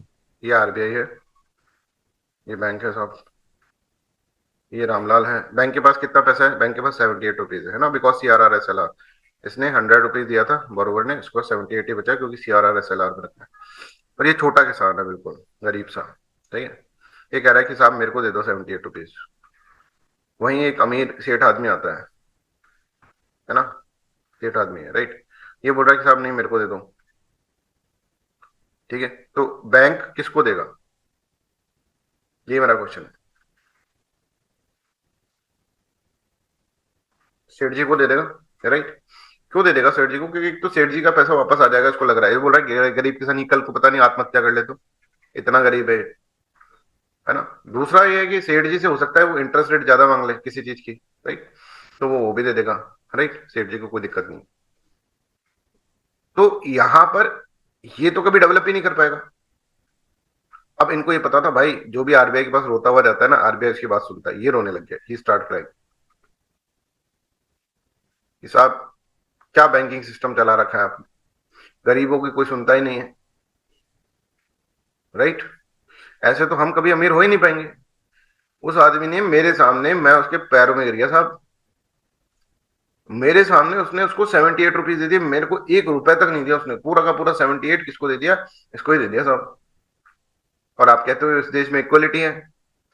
पढ़ा लिखा था, प्रेम्बल सुना दिया, we the people of India having solemnly resolved equality, justice, liberty. कहाँ है साहब? आरबीआई ने बोला भाई बात तो तू ठीक कर रहा है, बोले कौन से बैंक में गया था? साहब एक बी नाम का बैंक था। बोले अरे यार, ये है ना सारे बैंकों की हालत खराब कराते हैं। बोले ठीक है कोई बात नहीं यार, मैं हो जाएगा तेरा काम, डोंट वरी। और फिर आरबीआई सबको चाय पे बुलाता है, ये सारे बैंक वाले A B C D. RBI सबसे बोलता है कि यार देखो ठीक है, सबको प्रॉफिट करना है, हम समझते हैं, इट्स वेरी ऑब्वियस कि you are opening the bank for profit only, but तुम्हारी एक रिस्पॉन्सिबिलिटी भी है। बोले क्या रिस्पॉन्सिबिलिटी? कि आप है ना गरीबों तक भी पैसा पहुंचे, ऐसा आपको करना है, because you are the source of the money for whole economy. तो ऐसा नहीं है कि मोहनलाल जैसे सेठ के पास ही पैसा जाए। ये हंसने लग गया। सब इसकी तरफ देख रहे हैं। बोले कुछ नहीं, कुछ नहीं। बोले फिर आरबीआई बोले अब मैं बोलूं? बोले हाँ, ऐसा नहीं कि मोहनलाल नाम के सेठ के पास ही सब पैसा दे। उसको लग रहा है मेरी बात हो रही है, अब शाड़ा था he is becoming happy, right. Mohanlal जैसे गरीब, रामलाल जैसे गरीब के पास तो पैसा नहीं जा रहा, मोहनलाल जैसे अमीर के पास पैसा जा रहा है सारा। कुछ बैंक ऐसा कर रहे हैं। तो सी डी ई ए बोलते हैं सर बात तो सही, पर हम तो नहीं कर रहे हैं। जो बी उनकी तरफ फिर देख के हंसता है, बोले भाई मेरे बारे में बात हो रही है। बोले अच्छा। तो आरबीआई बोल रहा है अब ध्यान से सुनो एक बात, कि आपके पास है 78 रुपीज। ये 78 रुपीज पहले मैंने तुमको खुला छोड़ रखा था, कहीं पे भी इन्वेस्ट कर दो, पर अब नहीं। अब इस 78 रुपीज का 40% you have to spend on the sectors that are the priority sectors, जिनको हम प्रायोरिटी सेक्टर्स बोल रहे हैं। These sectors, priority sectors are दो सेक्टर जो कि लैग बिहाइंड कर गए, रामलाल जैसे लोग, because of the lack of credit. क्योंकि उनको बी बैंक जैसे, अब ये बोल देगा बी बैंक जैसे लोग क्या है, उनको पैसा नहीं देते हैं। अब ये सीख खड़ा होगा सर आप थोड़ा सा, थोड़ी देर 2 मिनट के लिए बाहर जाएंगे। बोला फिर सब ढूंढेंगे इसको बी को वापस। लेकिन यार तू क्या दिक्कत है तेरे, तू आदमी है क्या है? फिर वापस आरबीआई को बोलेंगे ठीक है सर 40% ऑफ सम अमाउंट, है ना। अब सम अमाउंट क्या है ये मैं आपको बताऊंगा, that has to be there in priority sectors. मतलब you have to give the loan to the priority sectors. और what are the priority sectors? Priority sectors are दो sector that are lagging behind because of the lack of credit. वो economy में पिछड़ चुके हैं क्योंकि उनके पास पैसा नहीं आता है, ठीक है। और this lending is known as priority sector lending और राशनिंग ऑफ क्रेडिट। क्रेडिट की राशनिंग कर रहे हैं कि कहां कहां पैसा, मतलब पहले इनके पास ये था कि 78 रुपीज ही थे, अब 78 भी तुम किस में दोगे? उसमें से भी 40% जो है तुमको किस में डालना है? 40% तुम्हें डालना है कुछ सेक्टर्स में जो कि गवर्नमेंट बोलेगी, वो जो कि आरबीआई बोल रहा है। ये सेक्टर्स, आप इसको अपन प्रायोरिटी सेक्टर लैंडिंग इसके अंदर बोलते हैं। आसान भाषा में कॉन्सेप्ट ये है कि कुछ सेक्टर्स लैग बिहाइंड हो गए हैं क्रेडिट, क्योंकि उनके पास पहुंचा नहीं है timely, because banks are not giving credit to the poor section और the weaker section of the society और the economy. So in order to make them back in the society, right, वापस से economy के अंदर वापस से वो आए, so that they can come back in the development process, right. तो उनके पास पैसा होगा तभी होगा। तो बैंक, आरबीआई बैंक से बोल रहा है you have to mandatory give certain amount of A and BC. I will let you know what is A and BC to these banks, to these sectors that are known as priority sectors. I hope this is clear to everyone. So priority sector lending क्या है? Priority sectors are those sectors which may not get timely adequate credit by the banks. So in order to bring back them, those sectors in the credit line, RBI mandatorily forms some regulations to specified sector of the economy. और these sectors are known as priority sectors. ठीक है। कौन कौन से होते हैं priority sectors? But आप यहां पर देखो, उसके अंदर से रिलेटेड कुछ कमिटीज हैं जो आपको इसके अंदर समझना होगा, राइट। ये कमिटीज पूछी जा सकती है, ऐसे पूछी जाएंगी। Gadgil committees related to the priority sector, formalisation of PSL करा गया था यहाँ पर, राइट, 1972 के अंदर हुआ था। और एक घोष कमेटी थी जिसमें reclassification of the priority sectors for their. तो गडगिल कमेटी याद रखना है। फिर 1972 में प्रायोरिटी सेक्टर लैंडिंग्स का फॉर्मलाइजेशन हुआ था, राइट। और 1982 के अंदर घोष कमेटी, ठीक है। I hope this is clear to everyone, यहां तक सबको समझ में आ रहा है। तो ये हिस्टोरिकल उसका बैकग्राउंड है। अब ये क्या कहता है प्रायोरिटी सेक्टर की कुछ अमाउंट 40% है ना, 40% of A N B C आपको रखना पड़ेगा। Adjusted net banking credit, right, ये आपको रखना पड़ेगा in the form of PSL. मतलब कुछ सेक्टर में बताऊंगा उसके अंदर आपको डालने होंगे, that are known as what, that is known as priority sector lending, right. 40% of A N B C. I hope this is clear. अब एएनबीसी क्या होता है? Adjusted net bank credit, right. ये आपको याद करने की जरूरत नहीं है, अगर याद करना चाहते हो तो ये याद कर लेना। ये बड़ा ही टेक्निकल है, कोई काम नहीं आएगा आपको, ठीक है। बट यहाँ पर आप देखो, ये सारा एक फॉर्मूला है, इसको अगर तुमको ज्यादा ही है कि भाई नहीं नहीं सर हम तो याद ही करेंगे, जो चीज आप मना करोगे उसको तो करना ही है सर, तो हम याद करेंगे सर, तो इसको ये वाला है फर्स्ट सेकंड थर्ड फोर्थ, ये सब चीजें दे रखी है। इसके बाद आप ये लिखते हैं ना ए एन बी सी क्या आता है, A N B C for UCBs, A N P C for the UCBs, इस तरह से करके फिर पूरा का पूरा फॉर्मूला निकाल कर यहाँ पर कर लेना। 3 दिन इसमें लगा देना, राइट, आराम से, कोई दिक्कत नहीं है। तो ए एन बी सी क्या है, एडजस्टेड नेट बैंक क्रेडिट, सिर्फ और सिर्फ इसकी फुल फॉर्म याद रखोगे। तुमसे आज तक एनडीटीएल तो पूछा नहीं गया एग्जाम के अंदर, है ना, तो ये तो बिल्कुल नहीं पूछेंगे कि एडजस्टेड नेट बैंक क्रेडिट होता क्या है। तो I hope this is clear. तो उसका 40% इनको रखना होता है, आई होप एएनबीसी का 40%, बस ये अपन को याद रखना है इसके अंदर। ठीक है, ये समझ सर में आ बस रहा है? इतना बता दीजिए, एएनबीसी 78 रुपए में से कुछ है ना?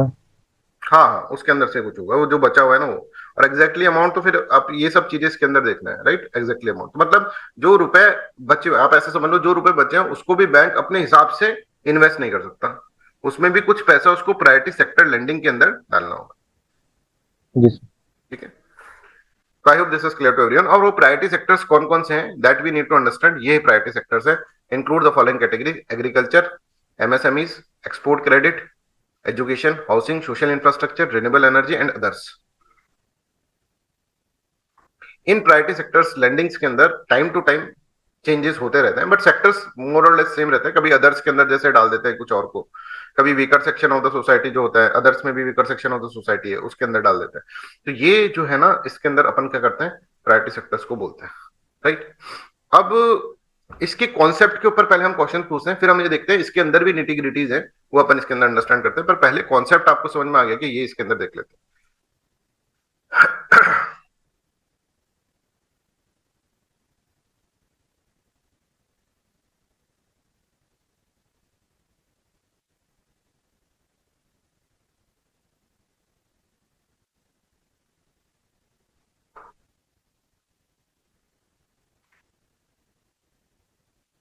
ठीक है, ये समझ रहे, रेगुलेटरी कंट्रोल थोड़ा ना बैंक का लूज हुआ है, राइट।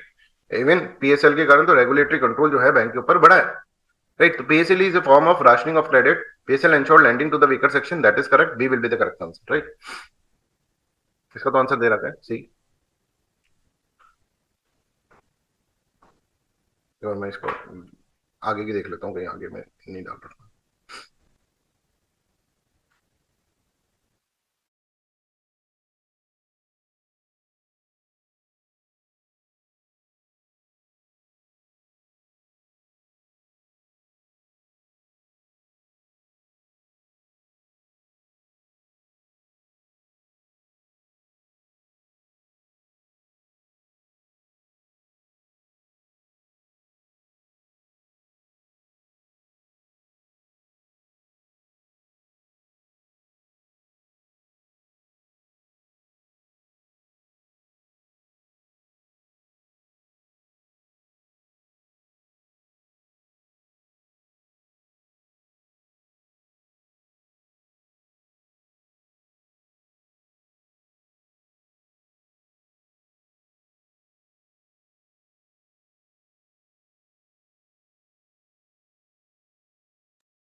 ट्वेंटी।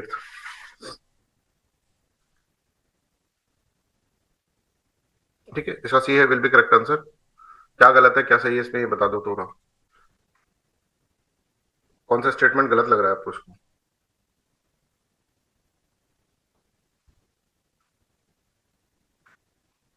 ठीक है, third statement is wrong, right. It abolish profit consideration in the bank completely. In profit तो हो रहा है ना बैंक को, ऐसा थोड़ा ना फ्री में थोड़ा ना दे रहा है, प्रॉफिट तो हो रहा है, बट उसके हिसाब से प्रॉफिट हो रहा है, right. It mandates bank to lend to the specified areas, promotes inclusive credit distribution, yes 28th का will be what, C will be the correct answer, right.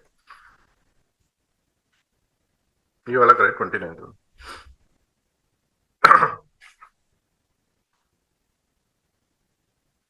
आज सी सेट का क्लास होगा, बट वो शाम तक होगा, कब तक होगा मैं बता दूं, होगा तो सही पूरा, है ना। फिर मैं रात में थोड़ा सो नहीं पाया तो मेरे को बड़ा मुश्किल से आज मैं उठा क्लास लेने के लिए, राइट। तो मैं थोड़ा सा सोना जा रहा हूँ आज। 29th का C will be correct answer है ना. Priority sector lending is the best described as the mandatory sectoral credit allocation, right? C will be correct answer. पर होगा क्लास है ना. I will let you know. 12 बजे तक मैं फ्री होऊंगा, उसके बाद मैं आपको बता दूंगा कब क्लास होगा, राइट? 30 क्वेश्चन करो.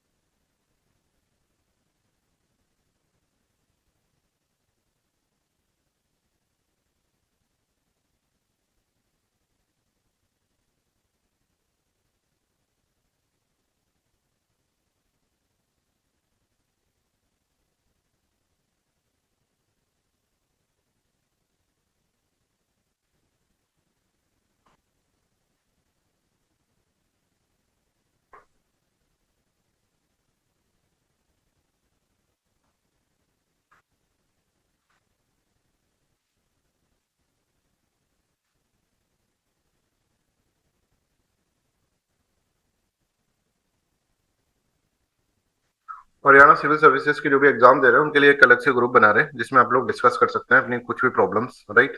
आपस के अंदर भी डिस्कशन कर सकते हैं. तो जो भी बच्चे हैं प्लीज एक मेरे को ग्रुप पे अंदर बता देना कौन कौन से हैं. तो सब बच्चे एक साथ रहोगे, नोट्स वोट शेयर करो आराम से, है ना. आराम से बात करो कि क्या क्या चीजें पे प्रॉब्लम आ रही है. That is very much required, है ना. ऐसा मत समझना कंपटीशन एग्जाम की तरह ना समझ के, अगर तुम उसको म्यूचुअलिज्म की तरह लोगे ना तो कोई कोचिंग की जरूरत ही नहीं होगी तुमको. जैसे एक के पास मान लो एक के पास नोट्स है तो उसने शेयर कर दिया भाई ये वाले नोट्स अच्छे हैं पढ़ लो. अब चतुर की तरह बनोगे ना, चतुर वो जो उसके अंदर था 3 इडियट्स में, तब तो कुछ नहीं होगा. फिर तो आप तो आपने पढ़ा हुआ है कंपटीशन जब भी होता है तो नुकसान होता है, माइनस माइनस में जाता है, कंपटीशन दोनों का होता है.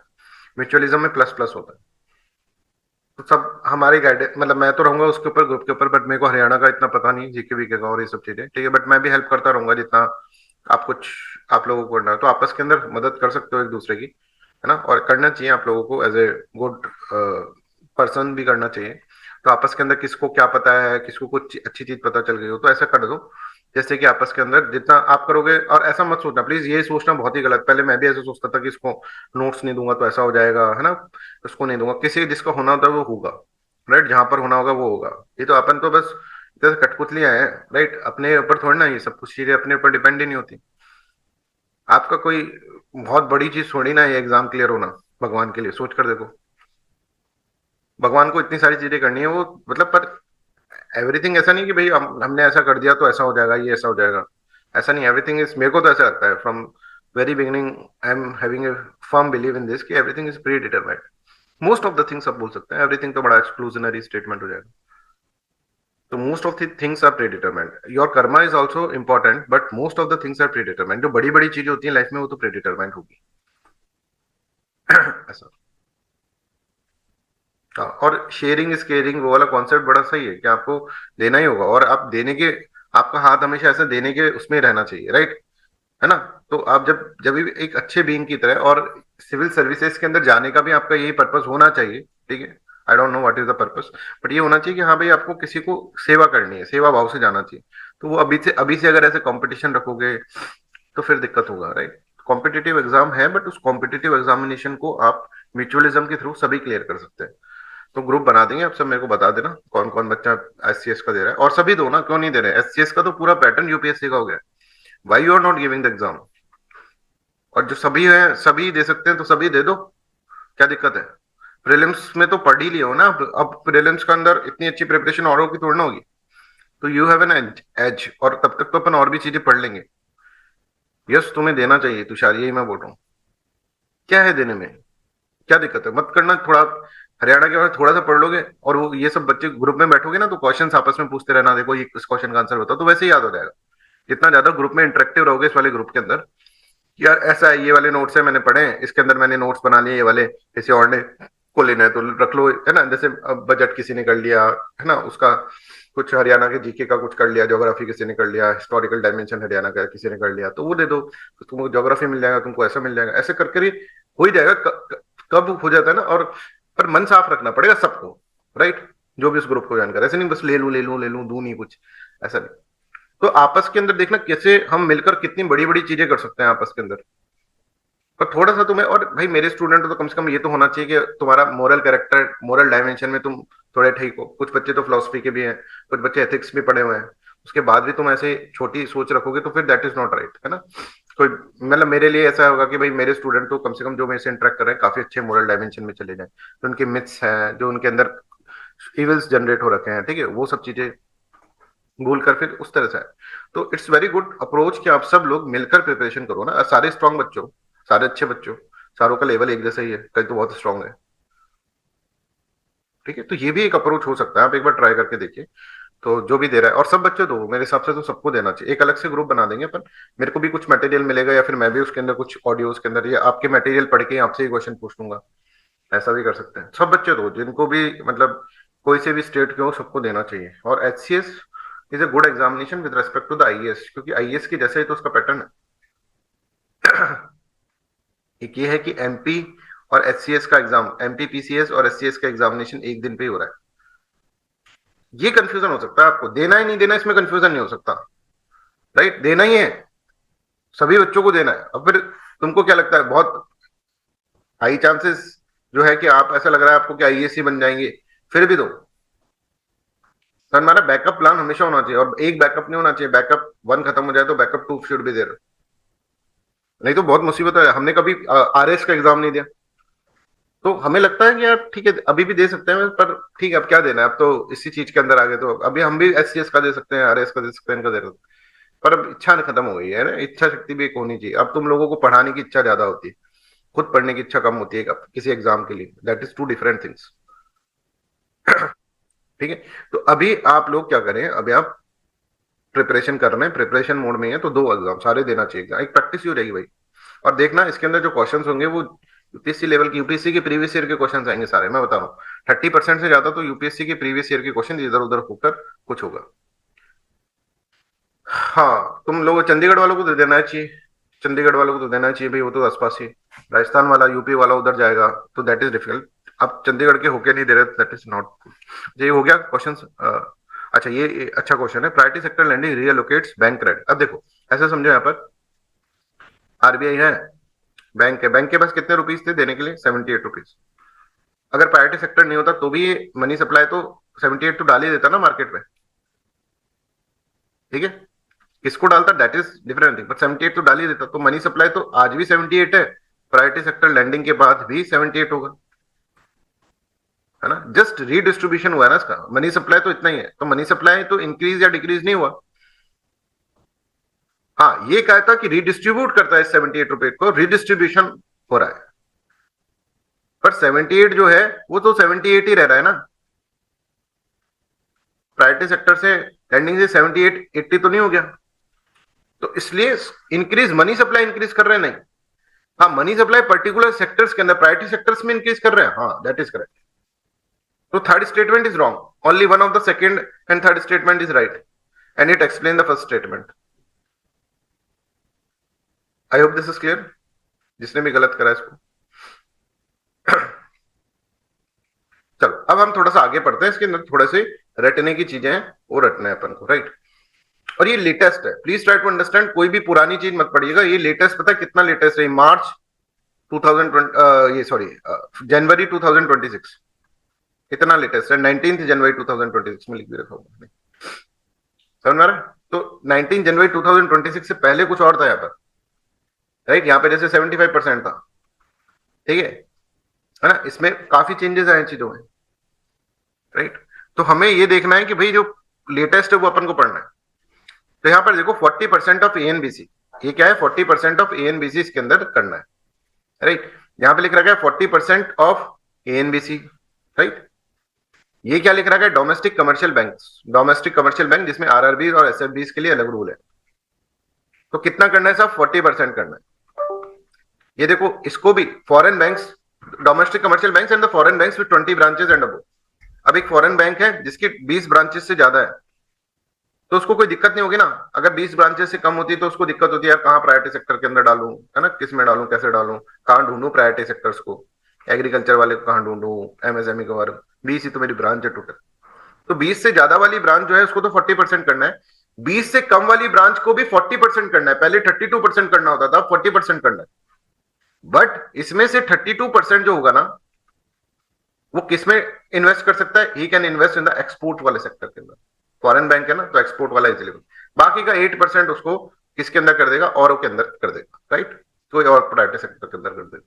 32% इसको इसके अंदर करना, मतलब 40 में से 32%, मतलब एनबीसी वालों 100 है, तो इसका कितना इसको करना है? 40 करना है। 40% ऑफ एनबीसी, और 40 में से भी 32 रुपीज जो है वो एक्सपोर्ट में करे आराम से, और बाकी का जो है और सेक्टर्स में कर ले। मर्जी है भाई, क्योंकि इसकी ब्रांचेस कम है, कहां ढूंढता फिरेगा बेचारा।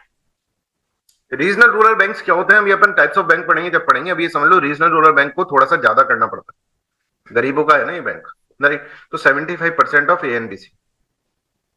और यहां पर देखो, स्मॉल कमर्शियल फाइनेंस बैंक को, स्मॉल फाइनेंस बैंक को पहले 75 करना था जनवरी से पहले, अब 75 के 60 हो गया। तो कहीं कहीं अभी भी 75 ही दे रखा है। और भी चीजें चेंज हुई है, बताएंगे अभी आपको। ये तो समझ में आ गई पहली लाइन सबको, टोटल प्रायोरिटी सेक्टर कितने हैं ये अपन ने इसके अंदर समझ।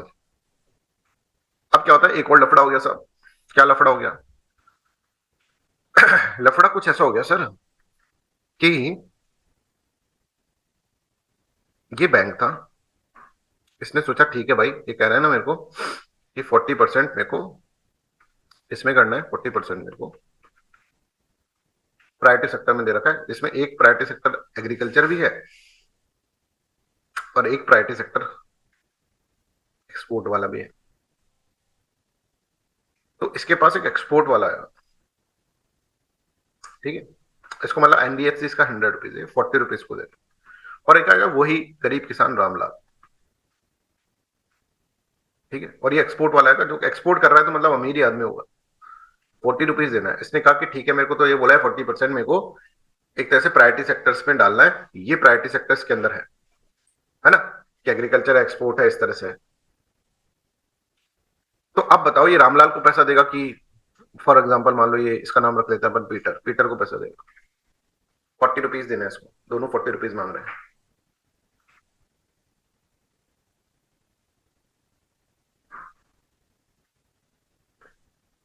बताओ।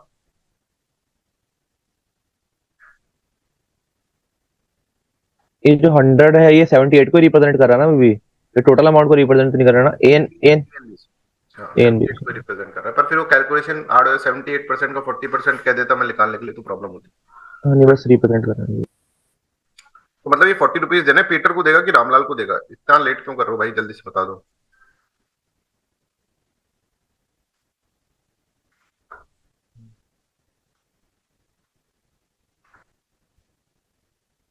Yes, other students?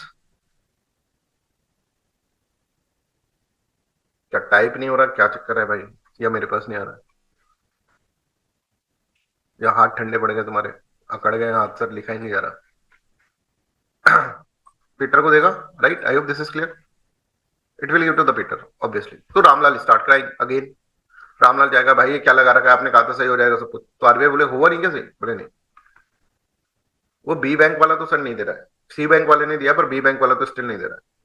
तो क्या करेंगे फिर? आरबीआई वापस इनको बुलाएगा और आरबीआई सबको बोलेगा कि भाई देखो, अब आपको है ना पर्टिकुलर सेक्टर में भी देना पड़ेगा। मतलब वो 40 रुपए जो होगा, ईएनबीसी जो है अपना 100 रुपीज है फॉर एग्जाम्पल, और इस 100 का 40% आपको, 40 में से कम 18 जो होगा ना, तुम्हें एग्रीकल्चर में देना होगा।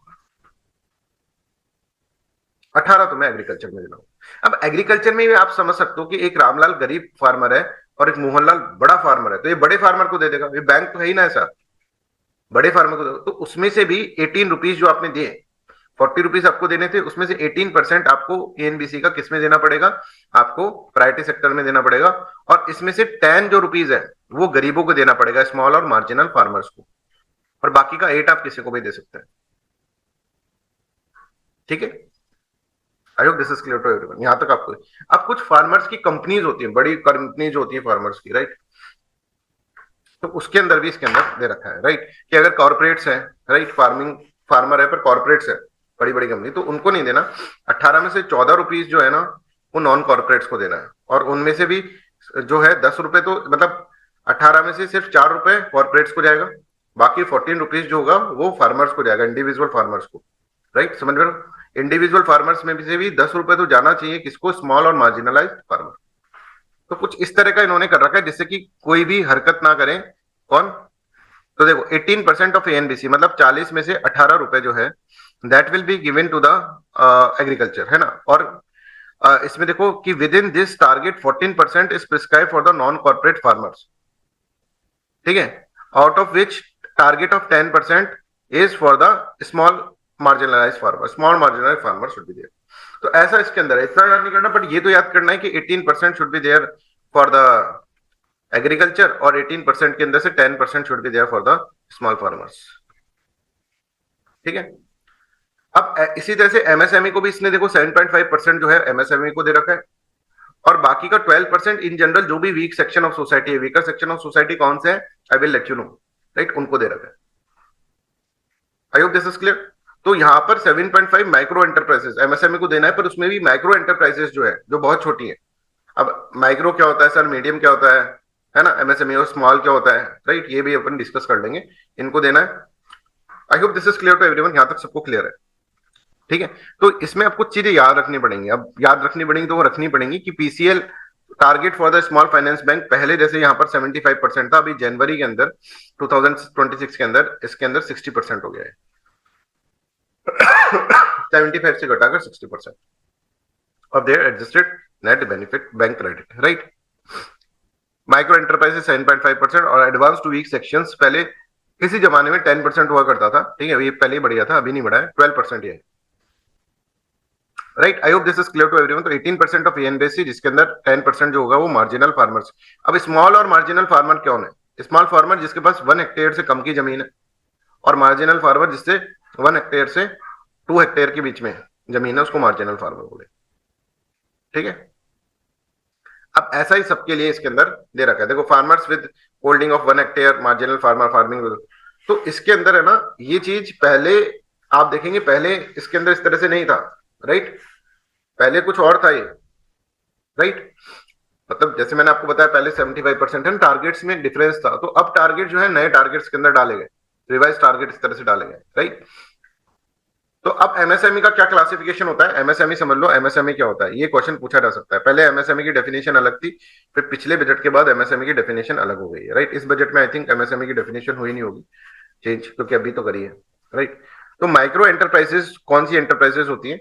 जो कि 2.5 करोड़ का इन्वेस्टमेंट करती हूँ, उन एंटरप्राइजेस 2.5 करोड़ या फिर उससे कम का इन्वेस्टमेंट करती हूँ, तो मतलब 0 से 2.5 करोड़ का इन्वेस्टमेंट जो कर रही है, प्लस उनका टर्नओवर जो हो रहा है एक तरह से 10 करोड़ तक का टर्नओवर उनको हो रहा है, तो उनको 0 से 10 करोड़ तक का टर्नओवर हो, उनको माइक्रो एंटरप्राइजेस बोला जाएगा। स्मॉल एंटरप्राइजेस मतलब क्या है? जो कि 25 करोड़ का कर रही है इन्वेस्टमेंट, 2.5 से 25 करोड़ का इन्वेस्टमेंट है, और उसके अंदर टर्नओवर जो है वो कितना आ रहा है, 10 करोड़ से 100 करोड़ के बीच में। मीडियम एंटरप्राइजेस हम देखो जो 125 करोड़ तक का इन्वेस्टमेंट कर रही है, 25 से 125 करोड़ तक का, और 25 से 125 करोड़ तक का, और उसके अंदर इन्वेस्टमेंट जो है, टर्नओवर जो है वो 500 करोड़। टर्नओवर मतलब कि कितना, जैसे मैंने 10 रुपए का मार्कर बेचा तो 10 रुपए मेरा टर्नओवर हो गया, अब उस टर्नओवर में से मैं कुछ टैक्स में भी दूंगा, कुछ मेरे वर्कर्स को भी दूंगा, राइट। टर्नओवर मतलब कितना तुम्हारे पास आ रहा है, उसके बाद तुम उस पैसे का क्या करते हो, दैट इज अनदर थिंग। उसके बाद टर्नओवर में से सारे खर्चे निकालते हैं, तो उसके बाद प्रॉफिट बचता है, right. I hope this is clear. ये तो बेसिक चीज है, ये आपको पता ही होगा। तो ये सब चीजें इसमें देखा जाता है, ठीक है। हाँ, सेल आप बोल सकते। तो ये आपको क्राइटेरिया भी याद करना पड़ेगा कि 2.5 एंड 10 करोड़ का टर्नओवर, ठीक है, इस तरह से आपको इसके अंदर देखना होगा। खैर, ये अपन जब इंडस्ट्रीज पढ़ेंगे, अब देखो इंडस्ट्रीज का अलग से मैं टॉपिक आपको पढ़ाऊंगा, राइट, एग्रीकल्चर का अलग से पढ़ाऊंगा इसके अंदर, इकोनॉमिक्स में, है ना, जल्दी जल्दी से कॉन्सेप्ट क्लियर करा के आगे अपन बढ़ेंगे इसमें, राइट।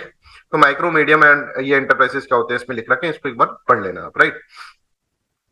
अब यहां पर देखो revision of PSL targets for the primary cooperative banks. पहले टोटल प्रायोरिटी सेक्टर लैंडिंग जो है पहले 40% हुआ करता था, अब 60% हो गया है। कौन, किसके लिए? प्राइमरी अर्बन कोऑपरेटिव बैंक के लिए। तो प्राइमरी अर्बन कोऑपरेटिव बैंक के लिए पहले कितना हुआ करता था, इसके अंदर 40% हुआ करता था, अब इसको बढ़ाकर 60% अपन ने कर दिया, ये याद रखिएगा, राइट, ठीक है। तो ये अभी हुआ है प्राइमरी कोऑपरेटिव बैंक का, राइट, ये अभी हुआ है, पहले नहीं था, 40% था पहले। फिर अब एक्सपोर्ट की बात करें, export credit not applicable to RRBs and the LEBs, right, ये भी एक तरह से बैंक होते हैं, राइट। तो यहाँ पर देखो export credit undergoes agriculture and MSME sectors are allowed to be classified as a PSL respective agriculture and MSME export credit will be allowed to be classified as a priority sector. और इसके अंदर यहाँ पर ये दे रखा है loans to the individual for the education. अच्छा, ये इसके अंदर कुछ चेंजेस नहीं हुआ एक्सपोर्ट क्रेडिट के अंदर ना। एजुकेशन के अंदर ऐसा, अब एजुकेशन भी एक सेक्टर है, एजुकेशन में ये दे रखा है कि 25 लाख रुपए से ज्यादा का लोन आपको, अगर कोई इंडिविजुअल पर्सन है ना, कोई इंडिविजुअल पर्सन है वो 25 लाख रुपए तक का लोन ले रहा है, 25 लाख या उससे कम का, तो वो प्रायोरिटी सेक्टर के अंदर काउंट होगा। मतलब आपको कुछ देना है ऐसे इंडिविजुअल को जो कि प्रायोरिटी सेक्टर के अंदर, जो कि 25 लाख रुपए से कम का लोन ले रहे हैं, तो बैंक की ऑब्लिगेशन है कि ऐसे कुछ लोन्स दे, है ना, 40% ऑफ एएनबीसी के अंदर वो भी आएंगे। पहले ये 20 लाख था पिछले साल ही। Will be consider as eligible for the priority sector classifications. I hope you are getting this. तो ये सब है ना अपन को इस तरह से याद करना है। Education loan 25 lakh rupees for the individual और अदर्स जैसे house loan limits, agriculture loan limits etcetera, इसके अंदर कुछ लोन लिमिट्स भी इसके अंदर है, राइट। जैसे पहले सोशल सेक्टर के अंदर ऐसा था 5 करोड़ रुपए पर बोरोवर्स, है ना, अब इसको मैंने काट दिया है, इसके अंदर 5 करोड़ से बढ़ाकर 8 करोड़ कर दिया। तो पहले सोशल इंफ्रास्ट्रक्चर के अंदर 5 करोड़ रुपए पर बोरोवर्स देने होते थे बैंक को प्रायोरिटी सेक्टर्स के अंदर, अब 8 करोड़ रुपीज देने हैं। तो that's how you have to understand this. समझ में आ रहा है, कम से कम 8। तो ये चीज जो चेंज हुई है कम से कम वो तो आपको इसके अंदर होना चाहिए, राइट। रिन्यूएबल एनर्जी में भी पहले 30 करोड़ रुपीज था, अभी जनवरी के अंदर 35 करोड़ रुपीज हो गया कि रिन्यूएबल एनर्जी के अंदर प्रायोरिटी सेक्टर्स में आपको देना पड़ेगा। रिन्यूएबल एनर्जी जैसे सोलर बेस्ड पावर जनरेशन और इस तरह से, जैसे renewable energy for individual house hold के लिए लिमिट जो है 10 लाख पर बरोबर है। पहले वीकर सेक्शन का ये हुआ करता था, this are the weaker section. सब वीकर सेक्शन के अंदर कुछ चीजें बढ़ा दी गई, ये तो है ही। उसके अलावा आप देखोगे वीकर सेक्शन के अंदर it includes transgender along with early categorisation के अलावा ट्रांसजेंडर्स और इसके अंदर बढ़ा। तो अब जो है इसके अंदर आप देखो ट्रांसजेंडर इज ऑल्सो देयर, है ना। जनवरी से पहले ट्रांसजेंडर वॉज नॉट देयर। तो ये चीजें अभी तक ऐड नहीं करी होंगी नोट्स के अंदर, ठीक है। तो पुराने नोट्स ना पढ़े, हम आपको जो भी पढ़ा रहे हैं पूरा का पूरा आज की तारीख तक, ठीक है। अभी जैसे प्रायोरिटी सेक्टर इसमें रेपो रेट में कुछ चेंज नहीं हुआ, नहीं तो हम चेंज कर देते नोट्स के अंदर। अच्छा, रेपो रेट्स के कुछ एडिटोरियल्स मैं आपको दे दूं, है ना, जिसको तुम समझोगे पढ़ोगे तो तुमको और अच्छे समझ में आ जाएगा। न्यूज़पेपर रीडिंग भी आपका हो जाएगा, एक आप पढ़ोगे तो तुमको एक कॉन्फिडेंस भी आ जाएगा कि हाँ, है ना। तो मैं देख लेता हूँ आज कुछ हिंदू के, इंडियन एक्सप्रेस के आपको एडिटोरियल्स दे दूंगा, राइट। और वो ऐसे दूंगा जो कि आपको फिर उसमें पे नहीं करना पड़ेगा उसमें, क्योंकि हिंदू ये सब पे करना पड़ता है। तो मैं कुछ मेरे पास है उसका, तो फिर मैं आपको उसका कॉपी पेस्ट करके दे दूंगा, आप देख लेना उसको, या फिर स्क्रीनशॉट खींच कर दे दूंगा, राइट। तो just give me break of 2 minutes, 2 minutes के बाद अपन क्वेश्चंस करते हैं, है ना, 2 मिनट के बाद अपन क्वेश्चंस करते हैं।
देखो ऐसे क्वेश्चंस आ सकते हैं, अब इसके लिए फिर आपको याद ही करना पड़ेगा ये, राइट, कि एजुकेशन, बट ये भी है कि सिर्फ और सिर्फ आप यहाँ पे देखो जो करंट अफेयर्स में है ना वही आएगा। जैसे एजुकेशन में चेंज हुआ, पहले 20 लाख था 25 लाख हुआ, तो that will be there, right.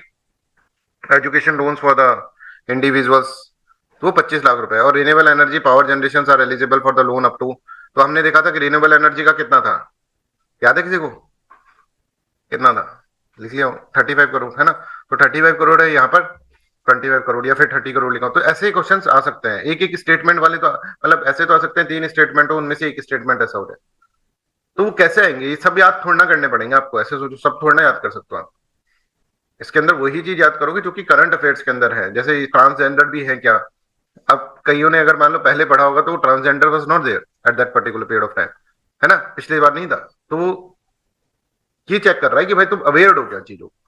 UPSC सिर्फ फालतू की चीजें नहीं पूछता है, बट ये तो पूछ सकता है ना जब अब जैसे कितनी बड़ी बात है कि पहले प्राइवेट कोऑपरेटिव बैंक्स जो थे, अर्बन कोऑपरेटिव बैंक्स, उनकी जो थी वो आपको पता है 75%, जब 65%, पहले उनका 40% था, अब 60% इनकेस कर दिया है, तो 60% जो है दैट विल बिकम इंपॉर्टेंट, 40% 60%, तो ये आपको पता होना चाहिए। मतलब आप समझ रहे हैं किस तरह के क्वेश्चन आएंगे, ऐसा नहीं कि भाई तुमको रट्टू तोता ही बना देंगे साहब, इतना रटना पड़ेगा क्या। यूपीएससी में यही तो खास बात है, रटना नहीं पड़ता है। Advance to micro enterprise has been fixed at इतना, right. Advances to the weaker section has been reduced below the 10%, no 12% होगा इसका, राइट। तो फर्स्ट एंड सेकंड इस तरह के क्वेश्चंस के लिए मैंने आपको वो चीजें बताई है ना, ये करो।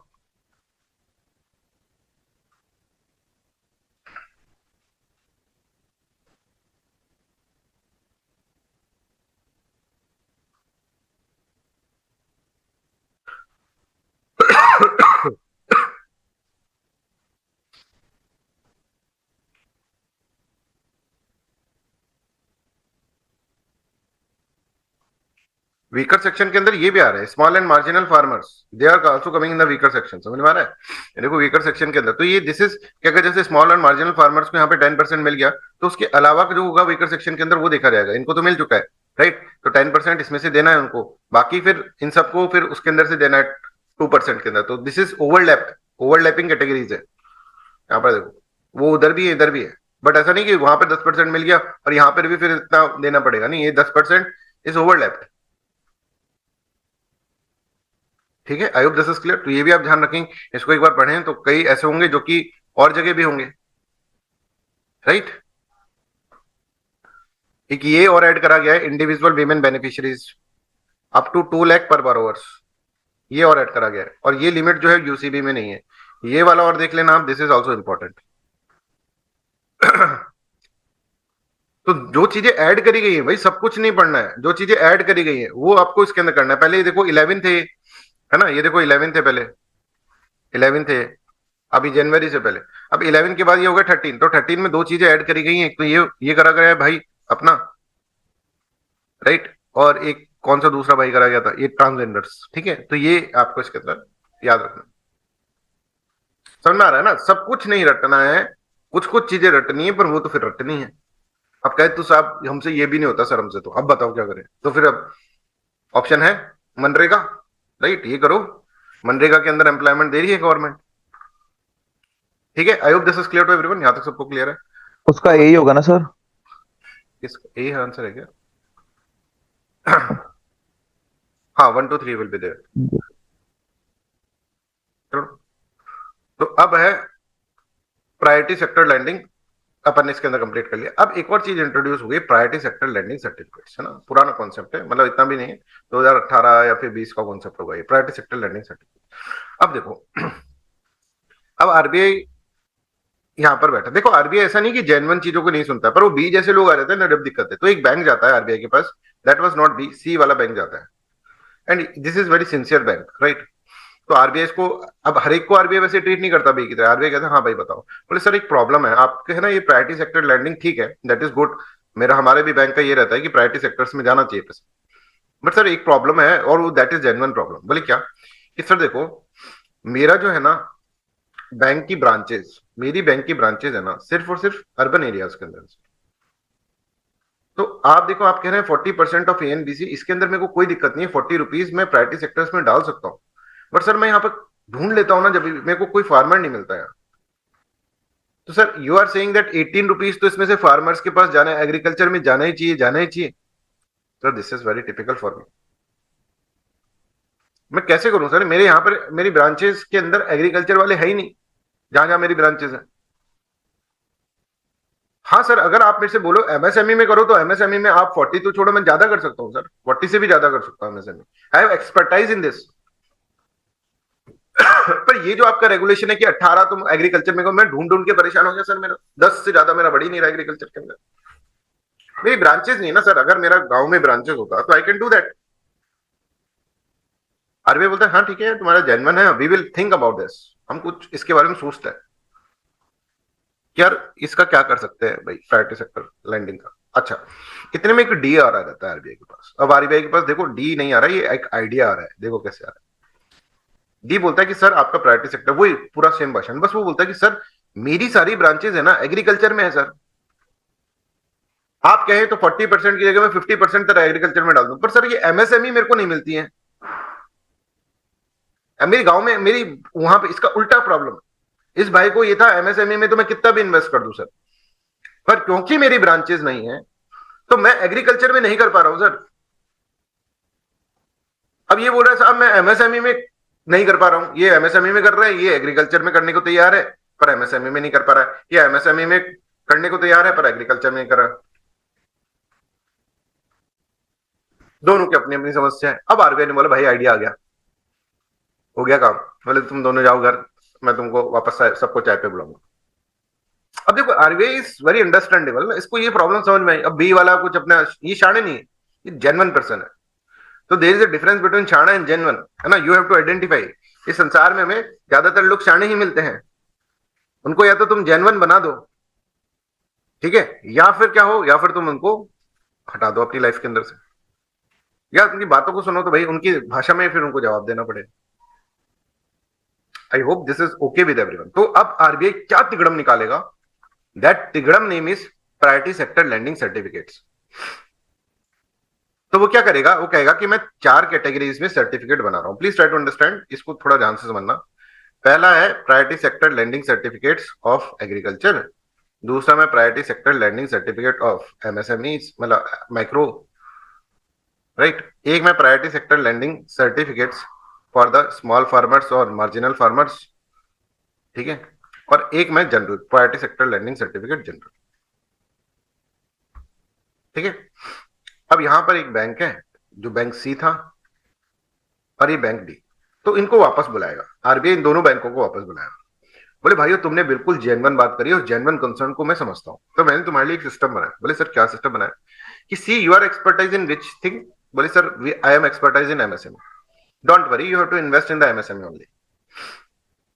ठीक है सर, पर फिर एग्रीकल्चर का क्या होगा, बोले I am taking care of agriculture also, don't worry, agriculture में उतना ही पैसा रहेगा जितना पहले जाता था। पर आप सुनो डी, what you are doing, sir I am investing in the agriculture sir, invest in the agriculture the way you like.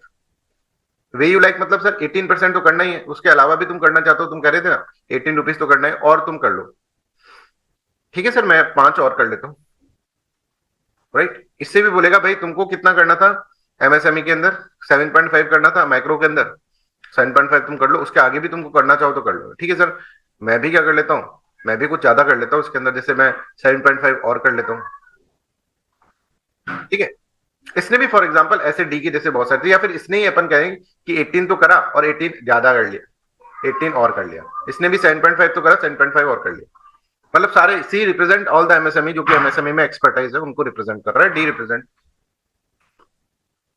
अब इन्होंने कहा कि भाई एक काम करो, ये जो एक्स्ट्रा 18 है ना तुम्हारा, that will be considered as a certificate, एक पीएसएलसी सर्टिफिकेट जिसका नाम एग्रीकल्चर सर्टिफिकेट है, जिसका ऑन द डिमांड, है ना, ये पीएसएलसी सर्टिफिकेट विल बी देयर, इसका प्राइस डिसाइड होगा ऑन द डिमांड, राइट। तो आप क्या करो एमएसएमई वाले, तुम इसको पीएसएलसी सर्टिफिकेट को खरीद लो, राइट, या तो पैसे देके खरीद लो या फिर इसको एमएसएमई वाले सर्टिफिकेट बेचकर खरीद लो। ठीक है, हो गया दोनों का काम, म्यूचुअलिज्म से हो गया दोनों का काम। देखो कंपटीशन करते तो दिक्कत होती, म्यूचुअलिज्म से हो गया। तो इस भाई के पास कमी किसकी है, एग्रीकल्चर की, because he is not having the expertise on the agriculture, तो he is buying this from the D. D को बाय भी कर सकते हो या फिर एक्सचेंज कर सकते हो कि अपना इसने एमएसएमई वाला इसको दे दिया, इसने इसको इस तरह से दे दिया। और ये कि सर इसका प्राइस क्या होगा, that will be on the basis of demand. Agriculture की डिमांड ज्यादा होगी तो उसका प्राइस ज्यादा हो जाएगा, एमएसएमई की डिमांड ज्यादा होगी तो उसका प्राइस ज्यादा हो जाएगा। ये भी होगा कि भाई एक एग्रीकल्चर वाला लिया है आपने तो उसके बदले में 2 एमएसएमई वाले आपको देने हैं। ये सब कुछ डिमांड और सप्लाई में होगा। और सर ये डिमांड और सप्लाई कहां पर होगी? There is a platform non e Kuber, ठीक है, उसके ऊपर, इस प्लेटफॉर्म के ऊपर ही सर्टिफिकेट्स बेचते हैं, पीएसएलसी सर्टिफिकेट्स। अभी बताओ, is this clear with everyone? What are the concept of PSLC certificate? Is this clear? नहीं समझ, नहीं आया तो समझ में। किस किस बच्चों को आ गया ये बता दो एक बार। दोस्त वो got the concept. Manoj, Vaishali बताते हैं है ना, तुषार एक बार में समझ में नहीं आता है, ठीक है, बता देंगे, don't worry. Aravinda, Anjali, repeat कर दो, कर देंगे बिल्कुल। दीप, ठीक है। तो वापस एक बार मैं रिपीट कर रहा हूँ, ठीक है, बट काफी बच्चों को इसके अंदर समझ में आ गया। एक बार में नहीं आएगा, दूसरी बार में आएगा, दूसरी बार में नहीं आएगा, तीसरी बार में आएगा, तीसरी बार में नहीं आया, चौथी बार में आएगा, चौथी बार में नहीं आया तो फिर खुद पढ़ लेना। नहीं, फिर भी बता देंगे, पांचवी छठी बार आप फोन करके भी पूछ सकते हो, ऐसा कुछ भी नहीं। तो हम क्या कह रहे हैं कि भाई एक, अब ये समझो तुषार थोड़ा, कि एक पर्सन है ए, ठीक है, ये क्या कर रहा है, ये भाई एग्रीकल्चर में एक्सपर्टाइज है, एग्रीकल्चर में जितना भी कहा हो ना उतना करवा लो उससे। समझ मारा? ये एग्रीकल्चर में मतलब बाहर लाके खड़ी कर देगा, 40 रुपए छोड़ो आप सर, कितना भी कर दूंगा मैं। पर एग्रीकल्चर में सिर्फ 18 ही करना है, बाकी फिर इसको एमएसएमई में भी करना है 7.5। पर एमएसएमई में ही is not having the expertise, you know the reason, because उसकी ब्रांचेस और ये सब नहीं। ये पॉइंट समझ में आया Tushar? Please tell me once. ये सर। है ना? इसी तरह से तुषार दूसरा है, दैट इज बी। बी कह रहा है कि साहब एमएसएमई में मेरे से कितना ही करा लो, बट एग्रीकल्चर में मैं नहीं कर पाऊंगा बिकॉज मेरी ब्रांचेस नहीं है। तो एमएसएमई के अंदर इसका माल, पर एमएसएमई में इसको 7.5 ही करना है, उससे ज्यादा करेगा तो, पर उसका एग्रीकल्चर में भी करना है तो उससे ज्यादा करेगा तो उसका टोटल में तो रहेगा, जनरल पीएसएलसी जनरल में तो रहेगा, पर इसमें नहीं रहेगा। फिर इसमें इसका टारगेट, सब टारगेट्स के कंप्लीट नहीं हो पाएंगे। ये वाला पॉइंट समझ में आ रहा है? ये सर। मतलब इसको एग्रीकल्चर में कितना ही करवा लो, पर एमएसएमई में इसकी, एमएसएमई में इसको दिक्कत होती है। इसको एमएसएमई में कितना ही करवा लो, पर इसको एग्रीकल्चर में दिक्कत हो रही है। दोनों का प्रॉब्लम समझ में आ रहा है? अलग अलग प्रॉब्लम है। अगर ये दोनों मिलकर इस प्रॉब्लम को सॉल्व कर सकते हैं, ये आरबीआई समझ रहा है। तो आरबीआई क्या कहता है कि मैं ना सर्टिफिकेट्स बना देता हूं यहाँ पर, पीएसएलसी सर्टिफिकेट्स, किसका? एग्रीकल्चर का। तुम एग्रीकल्चर में इन्वेस्ट कर लो, कोई दिक्कत नहीं। एग्रीकल्चर में 18 इन्वेस्ट करना था तुमको, तुम कर लो भाई, और 18 और इन्वेस्ट कर लो, ठीक है, या फिर 20 और इन्वेस्ट कर लो, जितना तुमको इन्वेस्ट करना कर लो 40 के अंदर। तो इसने कर लिया भाई इन्वेस्ट एग्रीकल्चर में। अब इसके पास एग्रीकल्चर का सर्टिफिकेट है, राइट, कि भाई मैंने 40 मतलब 18 थे, मैंने 10 और कर लिए, टोटल 28 कर लिए इसने, 10 और कर लिए। अब इस सर्टिफिकेट को बेचकर ये किसी से एमएसएमई का सर्टिफिकेट खरीद सकता है। सर वो सर्टिफिकेट सिर्फ 10% का होगा? हाँ, जितना ज्यादा करेगा उसका एक्स्ट्रा अमाउंट का, ओके। ठीक है, जो टारगेट था वो कंप्लीट करके और जो एक्स्ट्रा है उसको किसी को भी बेच सकता है, या बेच के पैसा कमा सकता है, उस पैसे से एमएसएमई का खरीद सकता है, ऐसा। Got it Tushar? ये सर, दोनों आपस में एक्सचेंज करके टारगेट कंप्लीट कर सकते हैं। एक्सचेंज भी कर सकते हैं, या फिर ये क्या कर सकता है, अपना पैसों में बेच सकता है, राइट, पैसों में बेचकर ये खरीद सकता है एमएसएमई। ठीक है, मान लो इसने 1000 रुपए में बेच दिया अपना, और 1000 रुपए की एमएसएमई वाले खरीद ली, ऐसा भी कर सकता है। Tushar, got it sir. Deep को समझ में आ गया? कोई ऐसा बच्चा जिसको नहीं समझ में आया वापस कर दे, कोई दिक्कत नहीं। Just you have to write this, repeat sir, तो मैं वापस कर दूंगा, कोई भी दिक्कत नहीं होगी। ठीक है, तो it's a very genuine problem कि एग्रीकल्चर में कोई ऐसा हो सकता है जो सिर्फ एग्रीकल्चर में करे, कोई ऐसा हो सकता है सिर्फ एमएसएमई में करे, तो उनके बेसिस पे इन्होंने सर्टिफिकेट्स बना दिए। तो पीएसएलसी सर्टिफिकेट्स क्या है ये अपन इसके अंदर समझ लेते हैं। PSLC are tradable certificate issued against the priority sector loans of the bank. Time limit कुछ नहीं, जैसे मतलब आपको एक साल के अंदर ही दिखाना होता है कि आपने कितना PSL के अंदर कर, तो इस एक साल के अंदर अंदर आप एडजस्ट करके इसके अंदर कर सकते हैं। टाइम लिमिट कुछ नहीं, राइट। एक साल का टाइम लिमिट, मतलब अगर आप देखें तो उस साल के अंदर, उस फाइनेंशियल ईयर में आपको प्रायोरिटी सेक्टर लैंडिंग के अंदर 40% करना होता है, ऐसा।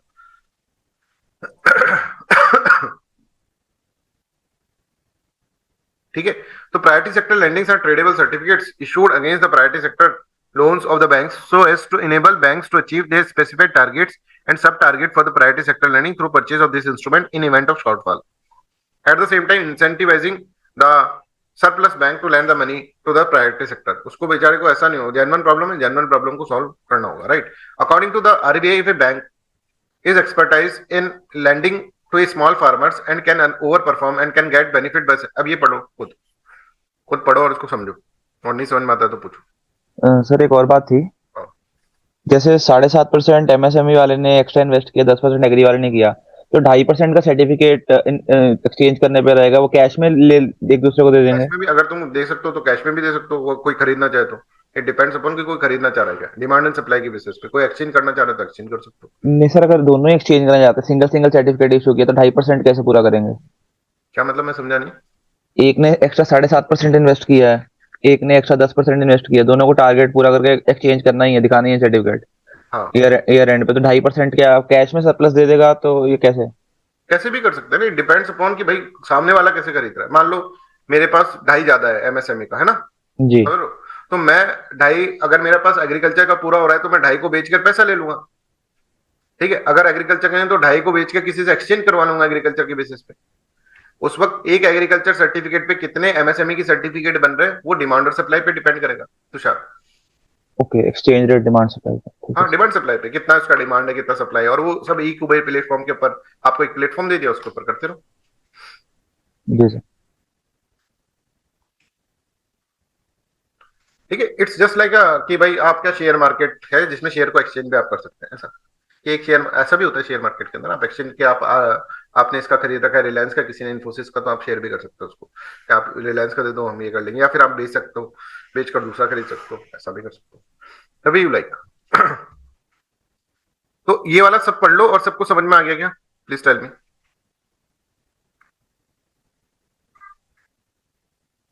अब चलो इसके आगे फिर अपन कल करते हैं, कल अपन इसके आगे करते हैं। बैंकिंग का काफी कुछ अभी अपन ने कवर कर लिया और भी अपन को कवर करना है। तो सर इसमें लास्ट स्लाइड में एक लास्ट लाइन थी, लास्ट स्लाइड प्रीवियस स्लाइड के अंदर, हाँ जी हाँ जी, is saying incentivising the surplus banks to lend more to these sectors. Right, जैसे ये है कि भाई ये कह रहा है कि मैं एग्रीकल्चर में तो कितना भी कर लूं, तो कर ले भाई, कोई दिक्कत नहीं है, तेरे सर्टिफिकेट बना देंगे। तो इसे 40 से भी ज्यादा कर सकता है, उसके सर्टिफिकेट बन गए तो वो बेच सकता है। पहले ही सोचा यार 40 से ज्यादा क्यों करूं, है ना। तो आरबीआई इसको कुछ एक्स्ट्रा बेनिफिट देता है सर जब इसने कोटा से एक्सीड कर ले? एक्स्ट्रा बेनिफिट नहीं दे रहा, अगर सर्टिफिकेट आ गया इसके पास, एग्रीकल्चर के पास, ठीक है, तो इस सर्टिफिकेट को बेच सकता है ना। एग्रीकल्चर के सर्टिफिकेट मान लो प्राइस बहुत अच्छा चल रहा है क्योंकि उसको अपना कंप्लीट करना है टारगेट, तो आराम से बेच सकता है ना सर्टिफिकेट, ऐसा समझ रहे हो मार्केट के अंदर। तो यहाँ तक अपन कंप्लीट कर लिए, राइट। और एक बार सारा के सारा रिवाइज कर लेना, 3-4 लेक्चर जितने भी इकोनॉमिक्स के हैं। और इकोनॉमिक्स में बच्चों कोई प्रॉब्लम नहीं करनी है आपको, इकोनॉमिक्स में चीजें समझनी है और समझ में आ रही होंगी आपको, राइट। और मजा भी आ रहा होगा आपको, पहली बार लग रहा होगा इकोनॉमिक्स इतना इजी सब्जेक्ट हो सकता है कि नहीं हो सकता, ऐसा फीलिंग आ रहा होगा, तो आ रहा है तो बढ़िया है, राइट। हम ऐसे ही करके पूरी इकोनॉमिक्स कब खत्म हो जाएगी तो हमें पता नहीं चलेगा। एनवायरमेंट अपना चल ही रहा है, एनवायरमेंट के बाद फिर हम अपन आर्ट एंड कल्चर उधर स्टार्ट कर देंगे, या फिर ये खत्म होगा, आर्ट एंड कल्चर होगा, फिर उसके बाद साइंस एंड टेक्नोलॉजी हो जाएगा, राइट। तो ये 2 सब्जेक्ट मेन है, फिर एंशिएंट और मिडिवल अपन बहुत जल्दी से करेंगे क्योंकि इसमें से ज्यादा अपने क्वेश्चंस, काफी कुछ तो आर्ट एंड कल्चर में हो जाता है कंप्लीट, एंशिएंट एंड मिडिवल का, और फिर जो बचा है उसके अंदर वही चीज करेंगे स्पेसिफिकली जो कि पूछा जा सकता है, ठीक है। तो that's all for today's class.